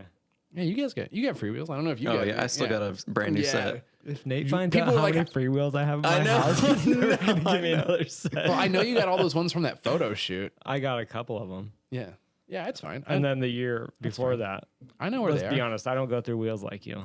Yeah, me neither. No, it's fine. I still have the same set of wheels on my board that I mean, how do you I get had last time. How do you get sponsored by Free Wheel Co.? First off, you could use my girlfriend's route, which is you got to date me, but that position's currently filled. And the bummer for all you homies out there, she doesn't even want my wheels. She skates fucking snakes. That is true. She's like, oh, what do you make? Is it a snake? No, I'll just skate those. Thanks, though, babe. Gotta go. It's like, meh. How'd you meet that gem of a human being? Oh, we met at the library. Yep. All right. In the fiction section. Next question. What's up with you leaving the cabinets open at home and then coming back and hitting your head on them later? I told you I had a couple questions from her. Like, That's she a question doesn't- for my she doesn't girlfriend. get it. Dude, I fucking leave cabinets open in my house all the time. Like, I cannot open a cabinet without leaving it open. And like, there are literally some times I feel like I just walk into the kitchen and open cabinets and just fucking leave. Like, my poor fucking girlfriend must think we've got ghosts in the house. Which 'cause would be there's fine. I guess you always would get cabinets past open. that. But she said you also come back and then smoke your head on them consistently. Hey man, if you're gonna be dumb, you got to be tough. That's all I can say. I'm not a smart man, Jenny. That's a Forrest Gump reference. What up? Okay, how about the only 2 questions from Instagram that can actually be brought up? There were a on bunch not of the- Instagram questions that was like you a bunch showed of me, and I'm videos, just like, that's for the Patreon. Like, So there's a bunch of Patreon questions, but there's only 2. So maybe like 10% of the questions I got. okay. Tell me more. Half of Dylan Pierce's. What's your favorite color? We can't talk about the other half, Dylan. Come on. Okay. I don't know. I love gold. To be fair, though, he also said that we should just make you smoke spliffs like it was a Maryhill weekend the whole. I don't smoke. Wow. So, yeah, that was I would say yeah, I would say gold's a pretty cool color, but like blue, historically, blue is my favorite color forever. The other one. Uh-oh. What shampoo do you use? I'm fucking bald. I don't know. Body wash. It's practically the same shit up there. I'm a dude. I got like an all-in-one body wash. Like I use that shit for toothpaste as well. Like I'm a simple man. Okay. I mean, I don't know. Like some sort of like the knockoff Old Spice red tube that wait, probably gives. do you actually use shampoo? You don't just use body wash? No, I'm talking like I just use body wash. Oh, okay. This is gonna sound That's the real super question. dumb. Like the only shampoos that I would use would be a conditioner, and this is super stupid. Conditioner isn't shampoo. I understand, but I don't have shampoo, so we're diving into a subset. So when you dye a disc, you can float the RIT dye in conditioner in order to stain the disc. Coming back to disc golf. And so because I always have comes all back to disc golf. it always comes back. Yeah, my girlfriend's at home right now, just like fucking disc golf. So I know they're gonna watch those videos all goddamn night. Oh, fuck. So yeah, if you can dye your discs using conditioner and RIT dye, and you can essentially float the RIT dye on top of the conditioner. So I have a bunch of conditioners. So if I were to say I use shampoo, it'd be conditioner, and it'd be coconut suave. So you use the same thing on your head you use on your discs. Got it. We can move on. No, that's good. We can move on from that. I had more to say. I don't care what else you have to say. Fuck, I only got like 4 questions left. That's fine. We got time. What TV show do you fall asleep to? Right now, White Collar. Ooh, I didn't see that one coming. Yeah, we recently got into it. For a long time, it was Burn Notice. If you know what that is. You don't fall asleep to cartoons, you fucking heathen? No, What the heck? All right. I don't watch cartoons. Bob's Burgers will put you to bed every time. I don't have a kid. I don't like Bob's Burgers. I just didn't get into it. I'm sorry. What do you think? It's okay. Are you a Bob's Burgers guy? No. Have you not seen the episode where they work out and then they try to get out of bed? Oh, No. dude, you will never relate to a cartoon character more than them trying to get out of bed after an afternoon of working out. I'm telling you. I mean, put you to sleep every time. top cartoons. I would say like as dumb as it is, like Rick and Morty, South Park, Family Guy. Those are the ones. The new one. What is that Other Planets one? Same dudes that did Rick. Fair enough. The same dudes that did Rick and Morty, whatever that one is. I think that's super good. Like Letterkenny. Huge. We all love Letterkenny. Who's your favorite Letterkenny person? Oh, Squirrely Dan. Love Squirrely Dan. And that's what I loves about you. And that's what I appreciates about you, Miss Katie's. Your sister's hot, Wayne. There, I said it. Oh, Yeah. my God. Sashimis. Yeah, I really like Letterkenny. The other one that just makes me giggle a bunch is Brooklyn Nine-Nine. Oh, you have. I've watched a lot of that. I'm good with that one, too. But Friends, no, I'll slam my head into a fucking windshield Fuck, do you not like Friends? because I have a brain between my ears. I just don't like it. It's not funny. If you delete the laugh track off of Friends, it's not funny. Jennifer Aniston. There are other ways to encounter Jennifer Aniston. For example, Not as consistently. Horrible Bosses is a way better Jennifer Aniston. I don't want to go down this road, but when she's playing when she's like got the guy under anesthesia for the dental procedure, and she's just like that scene, like that's my favorite. Like, don't touch me there, like that. Oh my God. That was that. You know what I'm talking about, right? I know exactly what you're talking about. It's like, fuck. Who's that? Is that Charlie Day? Oh, don't. The dude who's in that throw other names situation, at and me. he's just like He's like, my boss keeps trying to sleep with me. Yeah. So Okay. yeah, Well, white collar. I'm sorry, it's not more interesting. Actually, I just thought it'd be a cartoon for sure. For the nerds out there, it wouldn't be a cartoon. It'd be an anime, and it would be like One Punch Man or My Hero Academia. I've been watching a lot of that recently. Yeah. I have to wait for Allison to go asleep because there's no fucking way she's reading subtitles Japanese As cartoons. you try to fall asleep, you gotta read the subtitles. Dude, that shit puts me to sleep so fast. It uses so much of my brain power to read. Huh. Oh my gosh. I got one more. Okay. What's your favorite skate products, wheels, trucks, and board? Like absolutely favorite. I mean,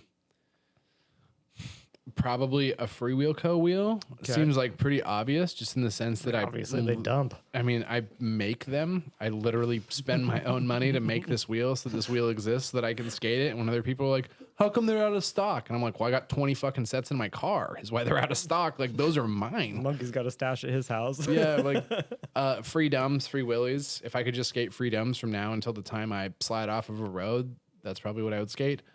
Trucks wise, that's a toss up.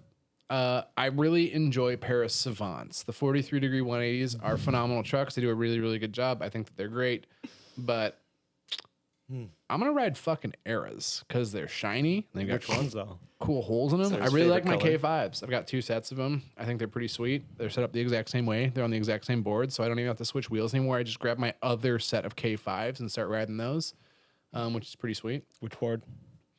Fuck that board. They don't get a shout out. A Foster skateboard. That's what I'm riding. If anyone wants to know, it's a Foster skateboard. It's sick. The one I'm riding right now doesn't matter.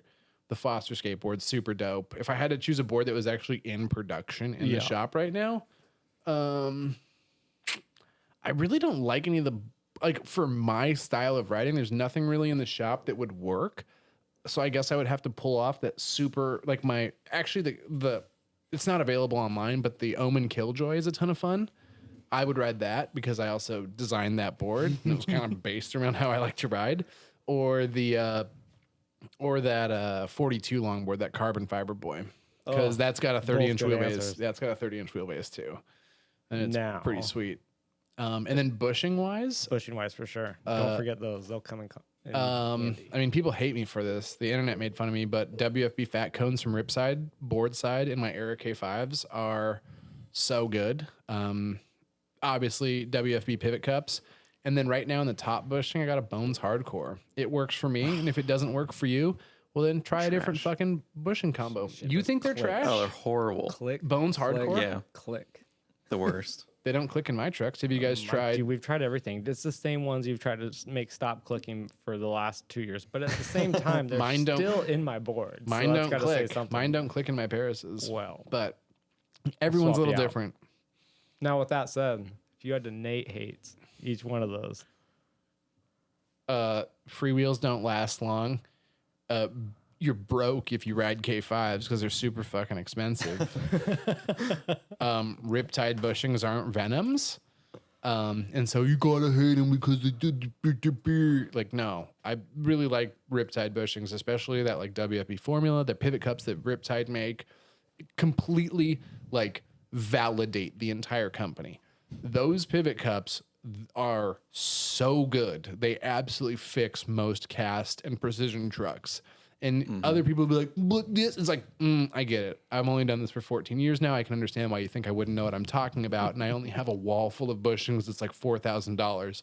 So like, I understand where you think I don't know what I'm talking about. But WFB 96A Riptide pivot cups fix a lot of problems in trucks.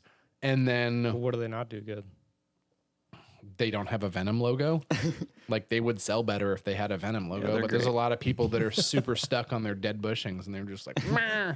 And I mean, if you want to go really fast, sure, Venoms work way better than the APS formula. But if you're trying to free ride and slide, I think that there are some other bushings out there that could potentially do really well and last longer and come in at the proper height.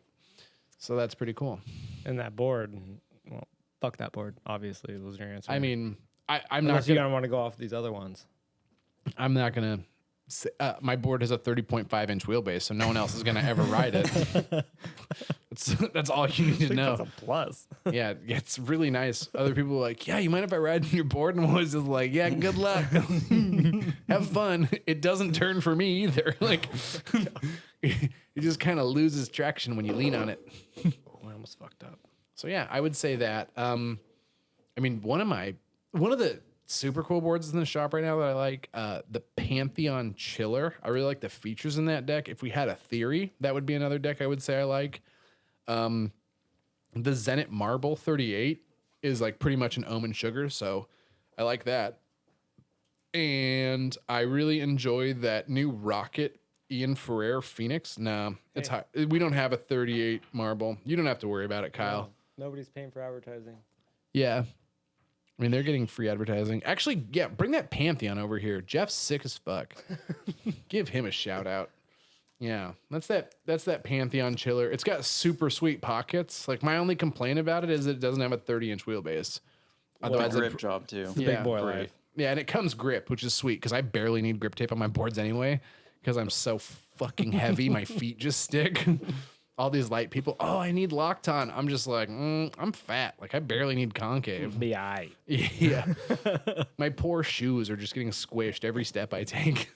I don't know if you saw that meme today. The girls being like, am I fat? And the other girls like, no, you're a queen. And then dudes are like, am I fat? And the guy just wants, I know 5 fat people and you're 4 of them. I mean, I'm the 4 fat people. I'm doing good right now. What else you got for me? Dude, that's about it. Hit me with your best shot. What questions do you have for me? Oh, man. I mean, I just gave you fucking 20 plus questions, and now you want to know what I have to ask. Yeah. Those were all mine. Those were all Well, yours. besides the two appropriate ones. The 2 appropriate ones. There's a lot of inappropriate ones as well. There's They're a like, ton of inappropriate yo, ones that'll Nate, go on the tell Patreon. Yeah, tell those super terrible stories, and it's just like, fuck, and maybe not. Kind of Don't get us wrong. We love all the stories that were DM'd, and we should have talked about them, but yeah, I think I need to go a little bit farther. I don't think we're beyond the statute of limitations for some of those stories right now, and I just don't want to be held responsible for some of the, did you see a little bit of joy in my face? I misunderstood. I was like, so you want me to ask one of them? No. I mean, yeah, it's bad. One of my, I can't really go into it because there's a lot of really fun times that were had, and I just don't want to be associated with that at the moment. I need to get a little bit further in my life and a little bit more distance. I need to do some more good deeds before I tell people about all the bad deeds I did. And right now, it's a little bit of an overwhelming scale. It's all tipped to one side of bad deeds. And so once I, host a couple more events, get a few more people into the sport, then we can start talking about like, you did what, where, with who? And it's like, yeah, we. Because when Nate's in charge of the event and Nate has to answer to Nate. Yeah. Now we're talking, boys. Yeah. It's been a good time. I really will say that like my crazy events, like my crazy stories have gone down a lot since owning Motion Boardshop. And I was actually kind of like laughing on my way to the shop the other day. I was like driving and I was like thinking about like all the really fun, heinous stuff that we've done together. Like skate events and just like Walmart trips and all the goofy shit that we've gotten ourselves into. And I was like kind of laughing because like, there's a lot of times like we're going to an event and I'm just like dreading it. I'm just like, oh God, for the next like 3 days, I'm essentially going to be just a machine. I'm just going to skate all day and then like party all night and then skate all day and party all night and just like die. And like sleep in the dirt, not bring it, just like really give it the beans, like go all out. And I haven't really had to do that a lot recently. So like my super cool stories have been limited to like go up to the mountain, have a couple beers and then I guess I got one more for you. yeah. This is a you and me question. What's your favorite stupid game we play? I mean, the nothing game is pretty good. I'm a big fan of the nothing game because that really hurts people's feelings, and a lot of my friends are onto it. The best part is you got to get them when they're down. Oh yeah, and I'm pretty sure you're still winning. I like the less thing. Oh yeah, that's a great story. I can tell that story. That's actually totally fine. Okay, so I gotta explain the nothing game Go to for explain it. I'll stutter over it way too much. how unfortunate this was. So the nothing game, how it works is you're gonna want to use this on your friends. Most importantly, it's gonna breed a lot of hate in your friend group, but it's worth it. So what you do is you call out someone's name. For example, and I'll show you how this works in a perfect situation. Monkey, please play along. Like, let's say you're at the supermarket or you're in a crowded area or whatever. You're like, hey, Monkey. What, Nate? Nothing, you fucking idiot. And then you just go about your day.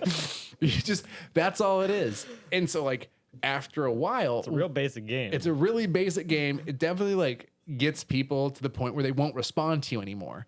So, like, when you're doing it in a van, you got like 8 skaters. Eventually, people are just like, I'm not responding to anything. Like, I don't care who the fuck needs to pee. Like, you can pee in your face. Like, I'm not answering because I know it's just gonna be like, even if someone had to pee and they answered, like, it'd be like, yo, Monkey, I really gotta pee. And then you're like, what? Like, you'd like hold off saying like, I gotta pee to be like, nothing, you fucking idiot. And you just like hold it for another 10 minutes. Like, I'll just hold it. I had to get in with a nothing. And it's like, that's super good. This game's fucking hilarious. And at one point, when Venom was doing their Eat Shit tour, they were at the Subsonic Factory. And Rolo was there, and I believe this is the time that Rolo came to like 4 different movie premieres, but only brought one outfit and wore the same outfit to all the different movie premieres. And like, you know, I love Rolo, but it definitely needed to go to dry cleaners after that particular tour. So that like tour, we were at the Subsonic Factory. There's a bunch of drinking going down. And I like kind of get Rolo with this game, and he's immediately like, yo, this game's tight. Like I could see, yeah, like this shit's legit. And I'm like, oh man, you know what'd be super good is like, you gotta call Les, and you gotta get Les with this. and you know, Rolo may have had a beer or two, and so he's just like, this is a great idea. Like this is an idea that I need to stop what I'm doing and do right now. So he calls Les in Canada, and it's just like, Rolo, like, blah, blah, blah. And I don't think Les answered the first time. And I'm just like, call him again. Like, call him right now. And so, like, he calls him again, and, like, Les answers. And it's, like, probably, like, 10 o'clock at night. And Les answers, like, hey, Rolo, I'm just going to let you know what's going on. Like, I'm having a really tough night. Some things are like this. Like, you know, like, he was just like, dude, it's super tough right now for me. Like, I'm super excited to do that video premiere tomorrow. And, like, you know, I got this going on. I think he just had a kid. And so, like, he's super stressed out. And he's got, like, all these different things going on. And he's like, yeah. So, like, yo, I'm here, but, like, I probably won't be able to do too much. Like, what's up? And Rolo's just like, nothing, you fucking idiot. And hangs up the phone. And, like, 2 seconds later, I pull out my phone, and Les is calling me, and he's just like, you're like, I pick it up. I was like, what's up? He's like, you're fucking dead. I'm just like, I was like, yeah, I get it. If I remember correctly, he was in the hospital having a kid at that time. Yeah, it was something like that. It was definitely one of those moments where like he got, and he knew it was me because Rolo, like, I got him a bunch with it throughout the summer, and then like this is in like January, and so he knew it was me. He called me right away, and he's like, "You fucking fuck! Like I cannot believe like, this is what's going on." I was like, "Hey man, like don't hate the player, hit the game." Real easy to hate that game. Yeah, I'll see you tomorrow night when I come up from the movie premiere. Talk to me about it then. Oh, the nothing game. Yeah, it's really, I mean, that's a really dumb game. That's gone a long way. The other one that we play that's super good is like we're like ranting at each other, and I'll be like, you're so stupid, like this and that. And like when someone's really giving it to you, and this is a great one, if you live at home with your parents, like, and your parents are just like really trying to be like, you need to get your shit together and this and that and that. And like really, they give you like a 3-minute lecture, and they just like look at you, you got to deadpan them and just be like, sorry, what'd you say? I wasn't listening. You're right. That is another really That's good a one. really good one because, like, dude, it's like, oh, it's so good. If we're going off just since the shop's been open, I gotta say the Edge game, The Edge game. the snowboard Edge game. Oh no. Oh yeah, dude. that is 100% my favorite. So when Nate started getting a whole lot of snowboards, and like me being the best friend that I am, he was always so, You were my so worst gracious friend. enough You are my friend, to but you always are be like, man, don't worry, I got a board for you, and he'd give me a board like once a year for me taking photos and doing all this cool nothing's social free. media stuff. Nothing's free. Nothing's free. Monkey's taken a lot of photos. He's gotten, dude, the last time we went out and filmed, you got fucking smashed like 3 times. Like someone tomahawked into you. You had like your gloves off and the camera out, and someone didn't understand how photos worked, and he like sprayed you with snow. Like you've earned John it. Eric. Yeah, you earned that camera. Or sorry, you earned the snowboards that you get, the bindings, the boots, the other But thing. in my head, free board. Yeah. Free board for you. I'm literally taking money and being like, yo, you've earned this. Here you go. And so in my head, I have a free board. And then, as Nate said earlier, he has a plethora of snowboards. I'm talking too many, and not just different ones. He has the same one over and over and over. Well, it's a 2019. I need the 2018. If you First have the off. 2018, I need all the way down to 2016. But I don't ride the 16 through the 18. I only ride the 19. I don't even ride that board anymore. Exactly. I just have 5 of them. Exactly. He's making my point easier. Yeah. So we played this awesome game after we've had a few drinkaroonies. A few snowboard cocktails. It's this real fun game where While you're in the lift standing in line. the lift line and you look and be like, hey.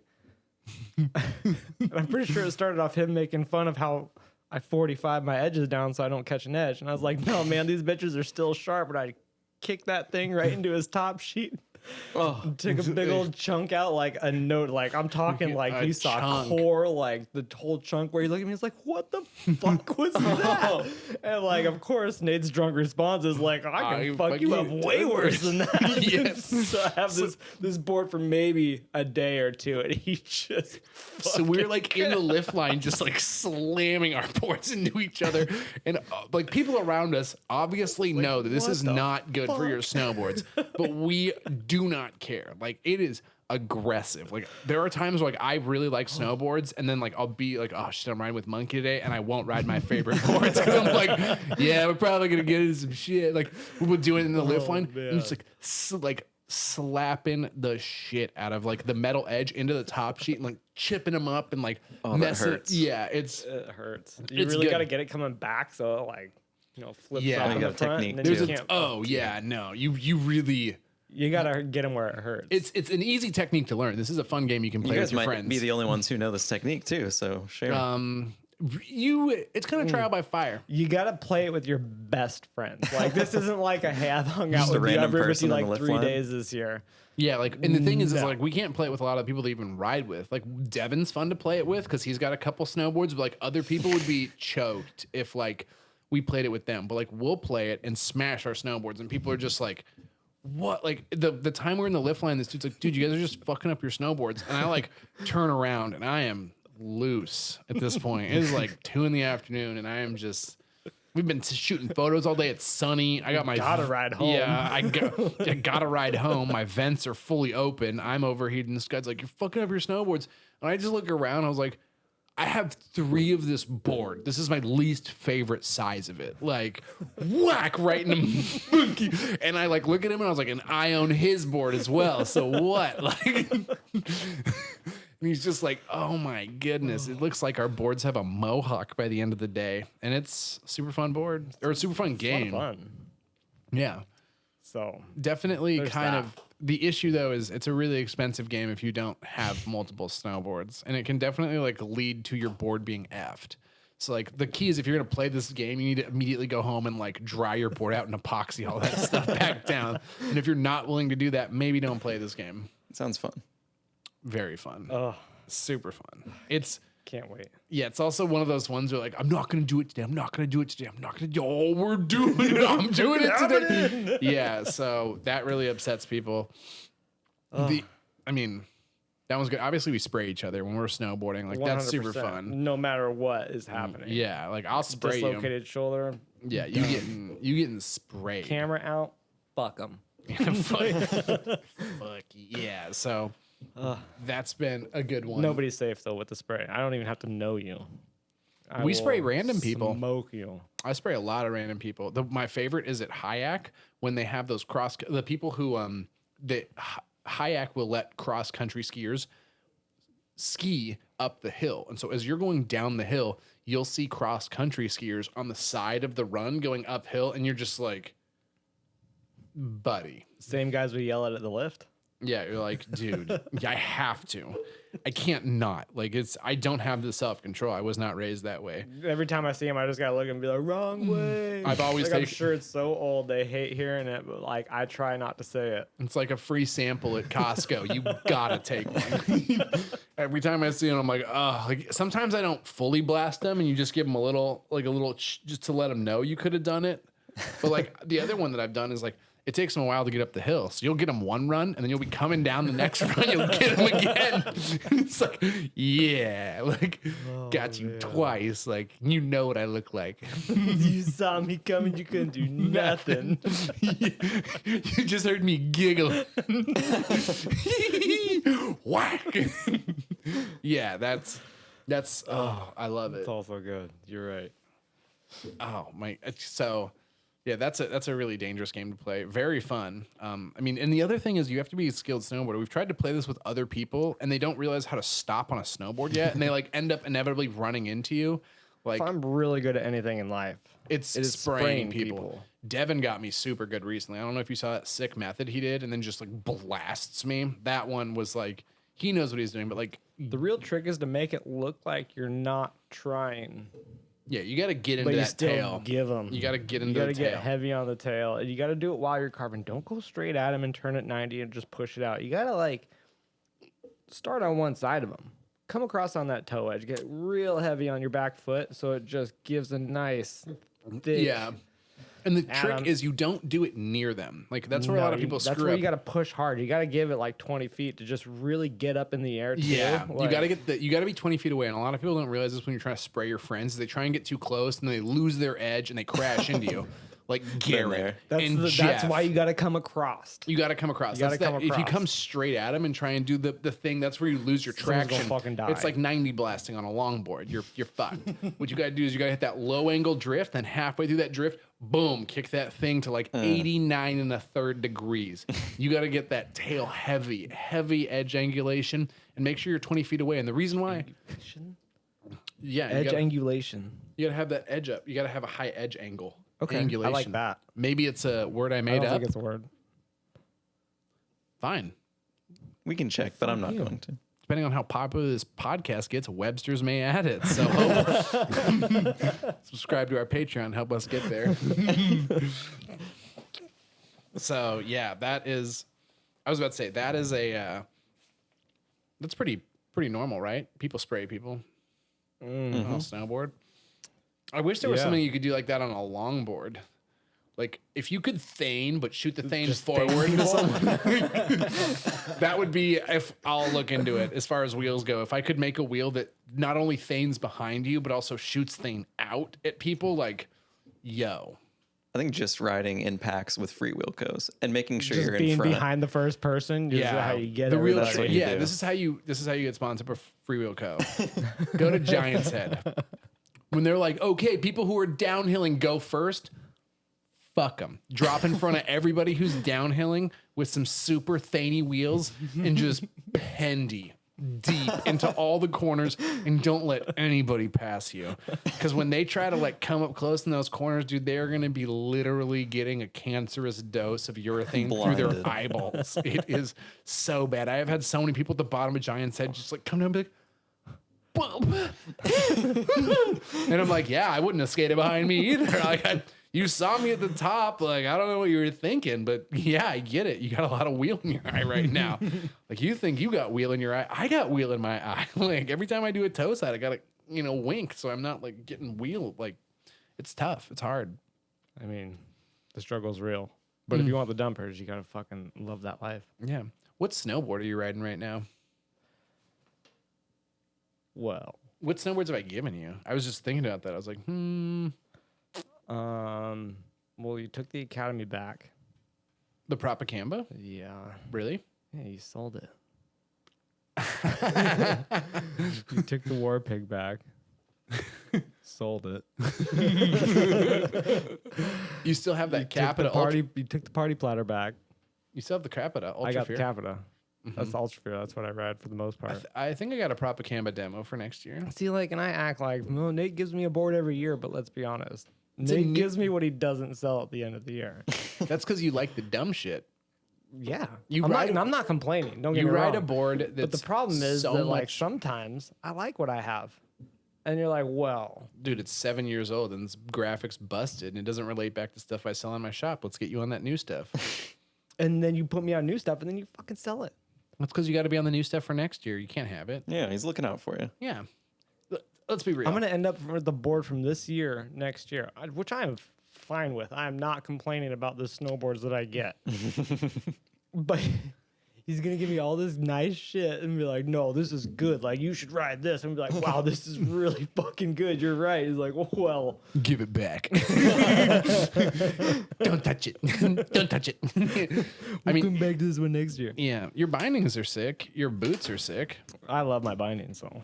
And I just don't need those special new every year bindings. I just need those nice, They work. medium soft. Break them in a little bit so they're a little bit softer. Run those bitches nice and loose. Dude, you're one of the people who barely tightens your straps down when you snowboard. 100%. I only went to BOA so I could ride my shit looser. Yeah. Dude. Sloppy loose. He like Not about he that. rips on a snowboard, but like sloppy loose. Like barely clicks him. I'm And in like the classic demo days. if you see me buckle in, my boots are so much tighter than yours and my bindings are so much tighter than yours. And when I see you like loose, like the same way you walk through the parking lot is the same way you snowboard in your boots loose. And then like when you put your bindings on, like this is how aggressively clamped down Monkey's bindings are. They have about the same retention as like a Tupperware lid. Boop. Like he's 100%. barely held on. Like it is Feel those things on your super- foot and that's it. Hey, it all goes back to the basketball shorts. Freedom, Yeah, right? freedom. I mean- freedom. He's got a sweet nose press. I'll give him that. I don't have it. I have a terrible nose press. Well, It's so bad. It's you never. ride huge fucking snowboards and I ride the You- shortest, you ride- floppiest bitches we can find. You have the shortest. Yeah, you ride a snowboard way too short for you. I mean, I know that you like you it. ride a snowboard too big. I've downsized a bunch. People think that I ride a smaller snowboard than I should. What size do you ride? One second. He's going to tell you some bullshit. I mean, the three boards that I most often ride are a 154 Super Pig. Lie. No, okay. It's a 154 Super Pig, but that thing's fucking wider than. It's a volume shifted board. I also ride a 157 Twin Pig, also a volume shifted board, So or they're a short one, but wide. or a 158 War Pig. If I'm not riding one of those boards, I'm probably riding a 163. No, I haven't ridden a 163 in a while. Like 161 wide, 160 wide, 159 wide, very common. 160 anything. 160. It's too much. But I should be riding, like, if you were to go, like, Yeah. weight wise and height wise, I should be riding like 66s and like 68s. Like, for example, when we have all the boards in the store, there are like 4 boards in the store that I'm not too fat to ride. And they're all Joneses. And they're all Joneses. Yeah. And so it's like, why don't you ride a Jones? Like, well, the flagship's super cool, but I'm just not 40 years old yet, so I can't ride that like all wood grain top sheet and talk about how it makes me feel. Like, I need to ride a board, like a ride algorithm 160 wide. If I had to be on one snowboard, that would be the one. And you got a great picture of me just absolutely fucking eating shit on that at Mission Ridge. I was like, yo, monkey, check out this sweet butter. Get a picture. Edge catch, neck snap, like crumpled like fucking fortune cookie fortune. Just like, and then you like come up and I'm like on the ground, hurt. My spine protector pretty much just prevented me from snapping my neck in half, but my body doesn't flex that way. And you come up and you're like, yo, look at me. Click. Here's a photo. This will look great on the Instagram. And I bet that one was in focus. That's right, 100%. He takes a lot of in focus photos. Like, Dude, but every it's- time he's hurt, I never fuck that up for some reason. Like, it's like, I gotta it's when capture I'm, this. Yeah, when I'm stationary, it's easy to take a photo. When I'm flying through the air with a multicolored outfit on, it's like, yeah, you're tough to autofocus on. Surprise, surprise. So, yeah, you got some free stuff. You're loving it. I mean, and besides, you get to ride the new stuff all the time. You've free gone enough. to demo days with Demo me. days is the jam. Yeah. Shout out to COVID for ruining the coolest event I do in the wintertime. The moment we can go back to demo days. Essentially what demo days is It's always on my birthday. Yeah, we show up to the mountain. You get to ride all of next year's snowboards. You kind of pay a lot to do it. Well, you don't pay shit. I pay for you to go. I've heard. Yeah, you just see me coming back from the lift ticket. Like, I just bought 4 day tickets. Whoa. Yikes. Don't worry, I got my camera. Yeah, do that. Drink a bottle of champagne on the hill. Test out a bunch of next year's boards and bindings. Talk to the reps. BS with them. Pet a couple dogs. You know how it goes. Make sure to bring your own bindings, though. Definitely. If you're going to go to a And demo you event. tape those bitches in. I know. Everybody's going to be like, what do you mean you tape your base plates in? Yes. Fuck yeah, I do. Every rep I saw was like, holy shit. You're This so is the smart. smartest thing ever. Because if they're going to fuck up one thing at demo days, It's your binding angles. It's your binding angles. So you just take one day, your bindings, your boots, you go try all the boards. They're going to feel great. Yep. And then the next day, you're like, well, fuck, now I should try some bindings. Now you got to try some bindings. And it's always a struggle because different manufacturers' bindings like are easier or tougher to tighten.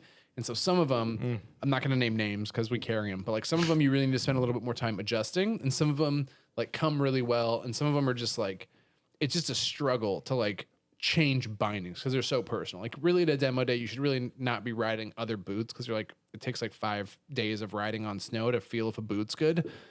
But like bindings are one of those, like you can tell right off the bat, but getting it to be the correct size is sometimes kind of tough. So it's definitely one of those bring your own bindings that when you tape the base plate in, then you can just go A1 like, move. you can just go like booth to booth and you're like, here you go. And they're like, what are your angles? And you're like, oh, they're set. Like, and they're just like, they open up the thing and the whole base plate's taped in and they're just like, oh, like, and you're like, yeah, we're good to go. And then you just need to figure out your stance and Set me up standards. Let's call it a day. yeah, wherever your recommended location is, put the bolts on. I'm gonna go grab a mimosa. I'll be back. You're not supposed to drink and ride the snowboards. You want a good review or a bad review? Mimosas. So Don't worry, I'm straight lining this thing from the top anyways. yeah, dude, I forget what it was, but It was a horoscope. I know it was a horoscope, but I'm trying to remember. We were seeing who could straight line and go the fastest. Down Bomber Bowl. Yeah, down Bomber Bowl at Mission Ridge. And I had a decent board. I believe I was riding a ride algorithm at the time. I'm like, I got on it and I was rolling around and I was just like, and this is crazy because like you've ridden a bunch of different boards. Like you hop on different boards and you're just like, They're way different. whoa, this thing's a fucking machine. Like when you rode that Propaganda from Amazing. Academy, you were just like, Still dude, my favorite. this board is a missile and it's Love it. yeah, it's Still super love sweet. it. So I hopped on that algorithm from Ride and I was just like, this thing is a laser beam. Like I get why the Silver Surfer does what he does. Like he was probably riding an algorithm. And you're on the horoscope, which is the softest board Capita makes. It's essentially a children's board that they With make contact pros too. yeah, and they make it in adult sizes. And then you're riding a Contact Pro, which is essentially like screwing an Ugg boot into the board because it's basically not a binding. Like there are some stomp pads that have more support than those Contact Pros. And I think you did like, I don't know what the GPS app said, but I think you were above 60 something. Jesus. It was You're like above 62 60. or 3 or something like that. on a noodle. Like the average bath mat has more like it is stiffer than this horoscope. You know you're going fast when you hear the tail just slap behind you because the board's too fucking floppy, and every bump it hits, it just slaps the It goes snow up again. and down. Like it's not like the board digs into the snow. Like it hits something and it immediately kicks up. Yeah. So you're just like, oh my God. And so like you're slopping around like all the way down this. You get in and like One time. yeah, it's fast. That was one of those ones where like we were both going super fast, and I remember looking over and just being like, I can't believe he's doing it on that. Like I'm kind of nervous and I'm on a stiff binding in a pretty legit snowboard, and I just see you like, ugh. Well, let's not forget the bottom of that run. Yeah, too. you I was real fucking confident. Superman. I was real confident. I was like, you know what? I could probably do some real high-speed butters on this thing. And I did too. I did 2 really fast butters, but that fucking third one. Well, the whole run, like it goes steep and then it gets steeper, and you tried to butter, like, so you're going like probably at least above 55 at this point miles an hour, and then like the run drops again, and so I'm just straight lining it. I'm like, there's only one thing that's gonna hurt me, and that's turning. Like, I'll deal with my speed problems at the bottom because it's like I'll just get down there. Like, we've all been there on a longboard where you're going so fast that you're like, I feel like sliding's the wrong answer. Like, I'm just gonna try and survive. So that's what I'm doing. And Monkey's like, I'm a butter. The mimosas are making the rules now. Here we go.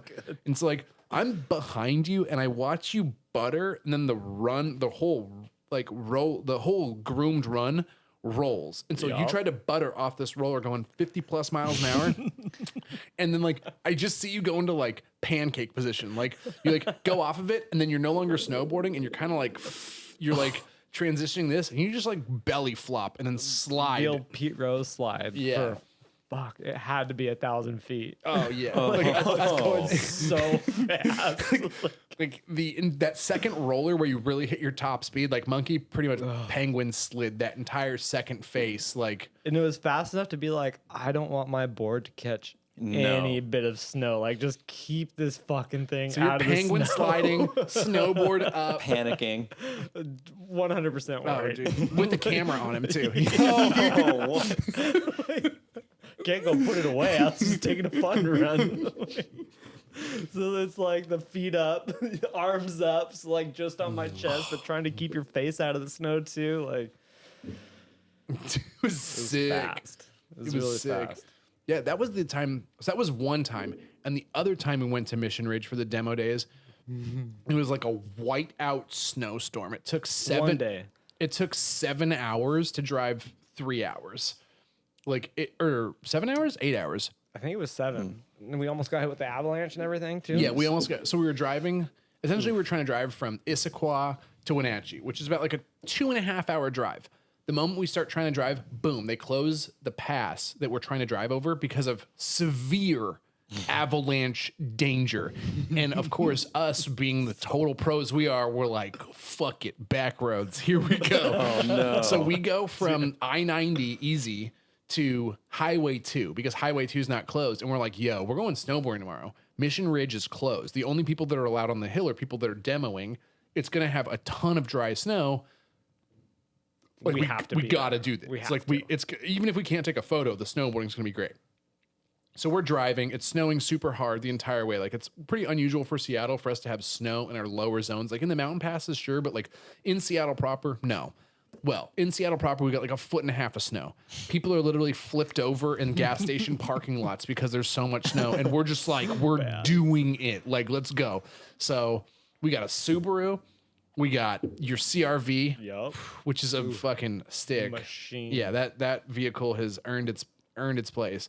So we drive. It takes us a long time because we can't go freeway speeds of 60. We're going like 25 to 30 miles an hour. There's black ice the entire way, and it's snowing and freezing so hard that every like 20 minutes we have to stop and use ice scrapers on our headlights and brake lights so that we can see where the car in front of us is. So fucking bad. And the entire time we're driving, it's not like the road's been plowed. So there's just like the little like tracks where your wheels go, and then like a bunch of snow in the middle. So as you're driving, you're also hearing your car like hit the snow in the middle. So it's like, Damn. it is On Highway 2? on Highway 2. Wow.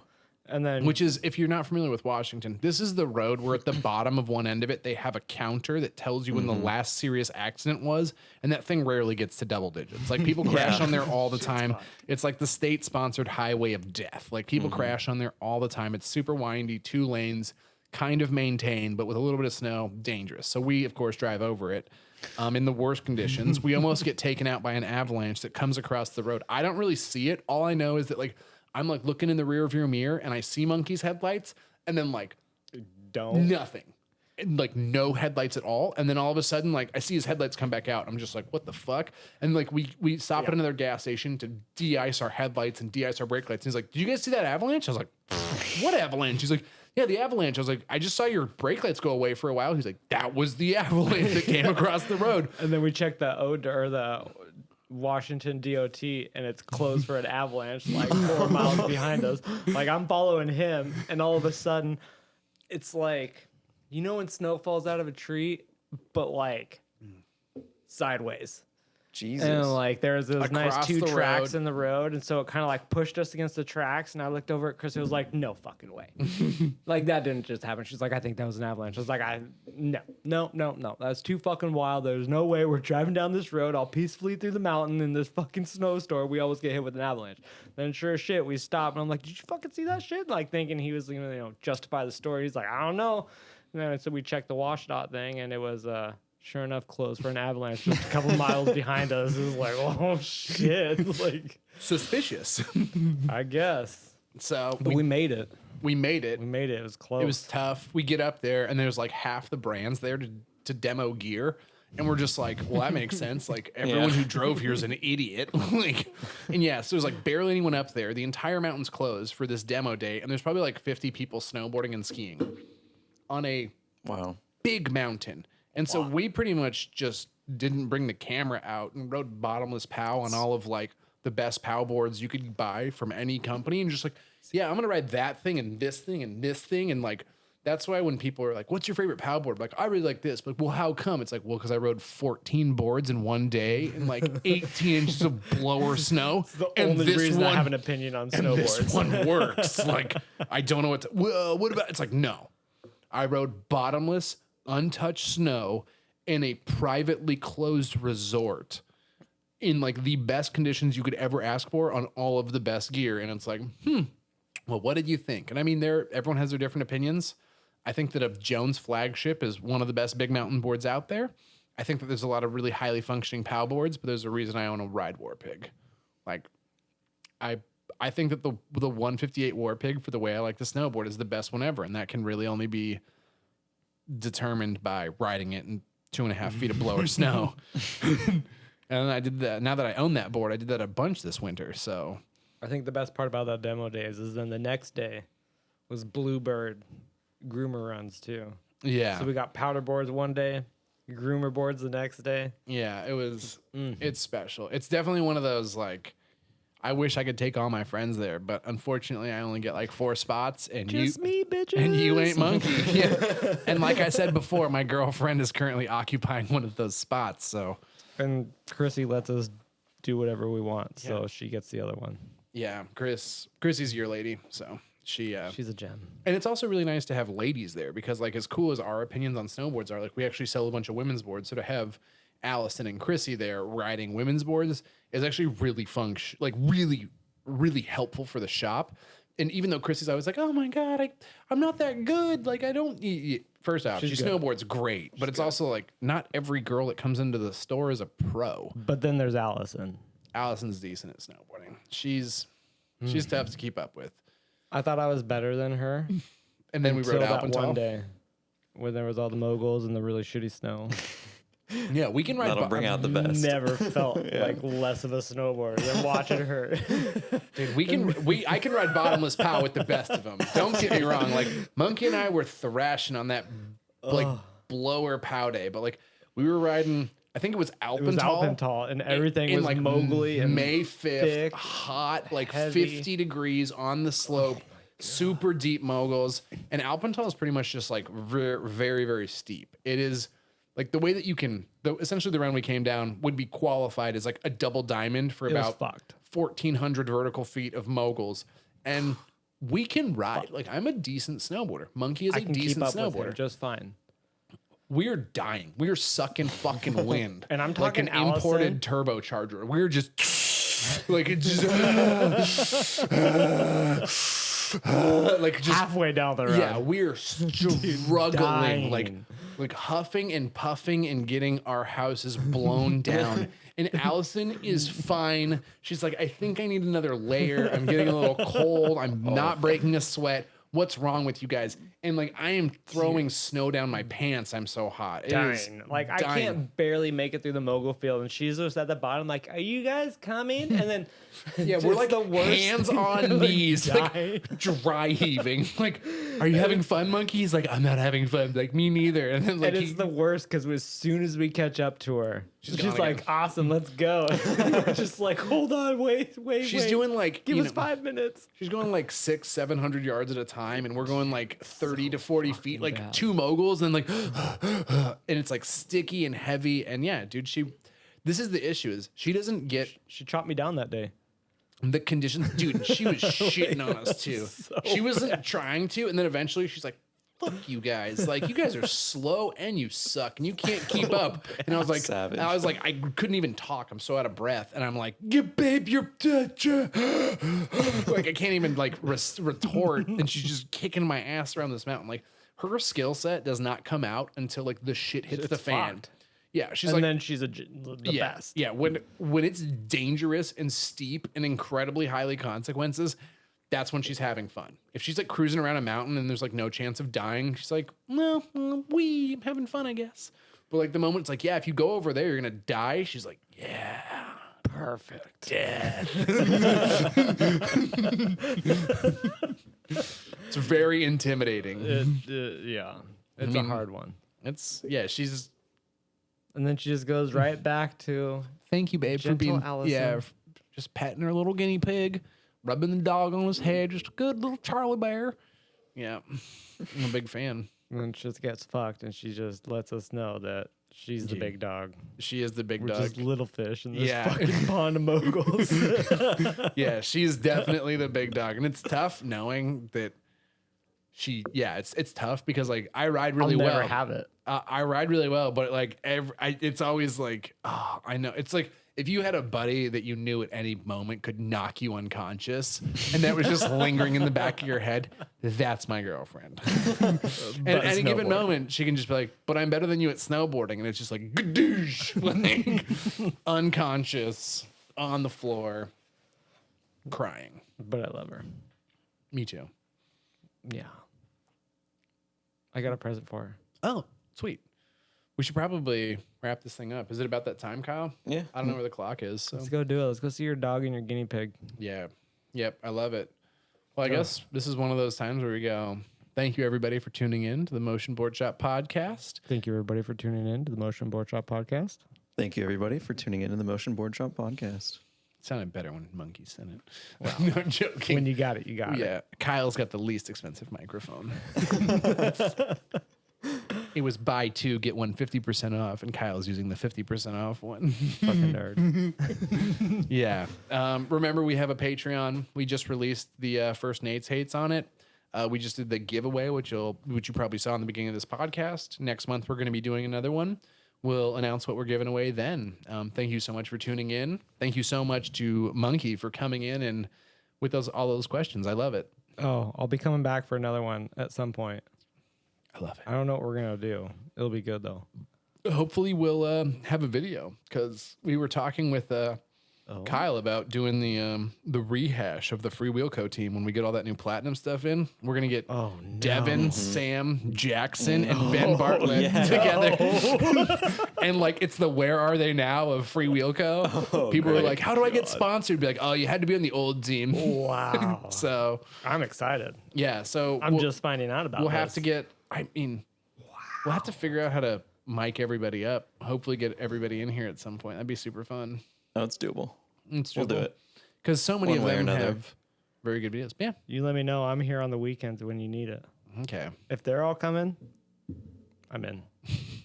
If they're all coming, I'll be there especially if breathing TJ heavy. shows up. If who? TJ. You know you want him. No. Yeah. Having TJ on this, we're gonna end the podcast now. Thank you so much. Have a great rest of your evening and skate safe. Wear your helmets. Bye. Yeah. There's no way TJ could come on the podcast ever.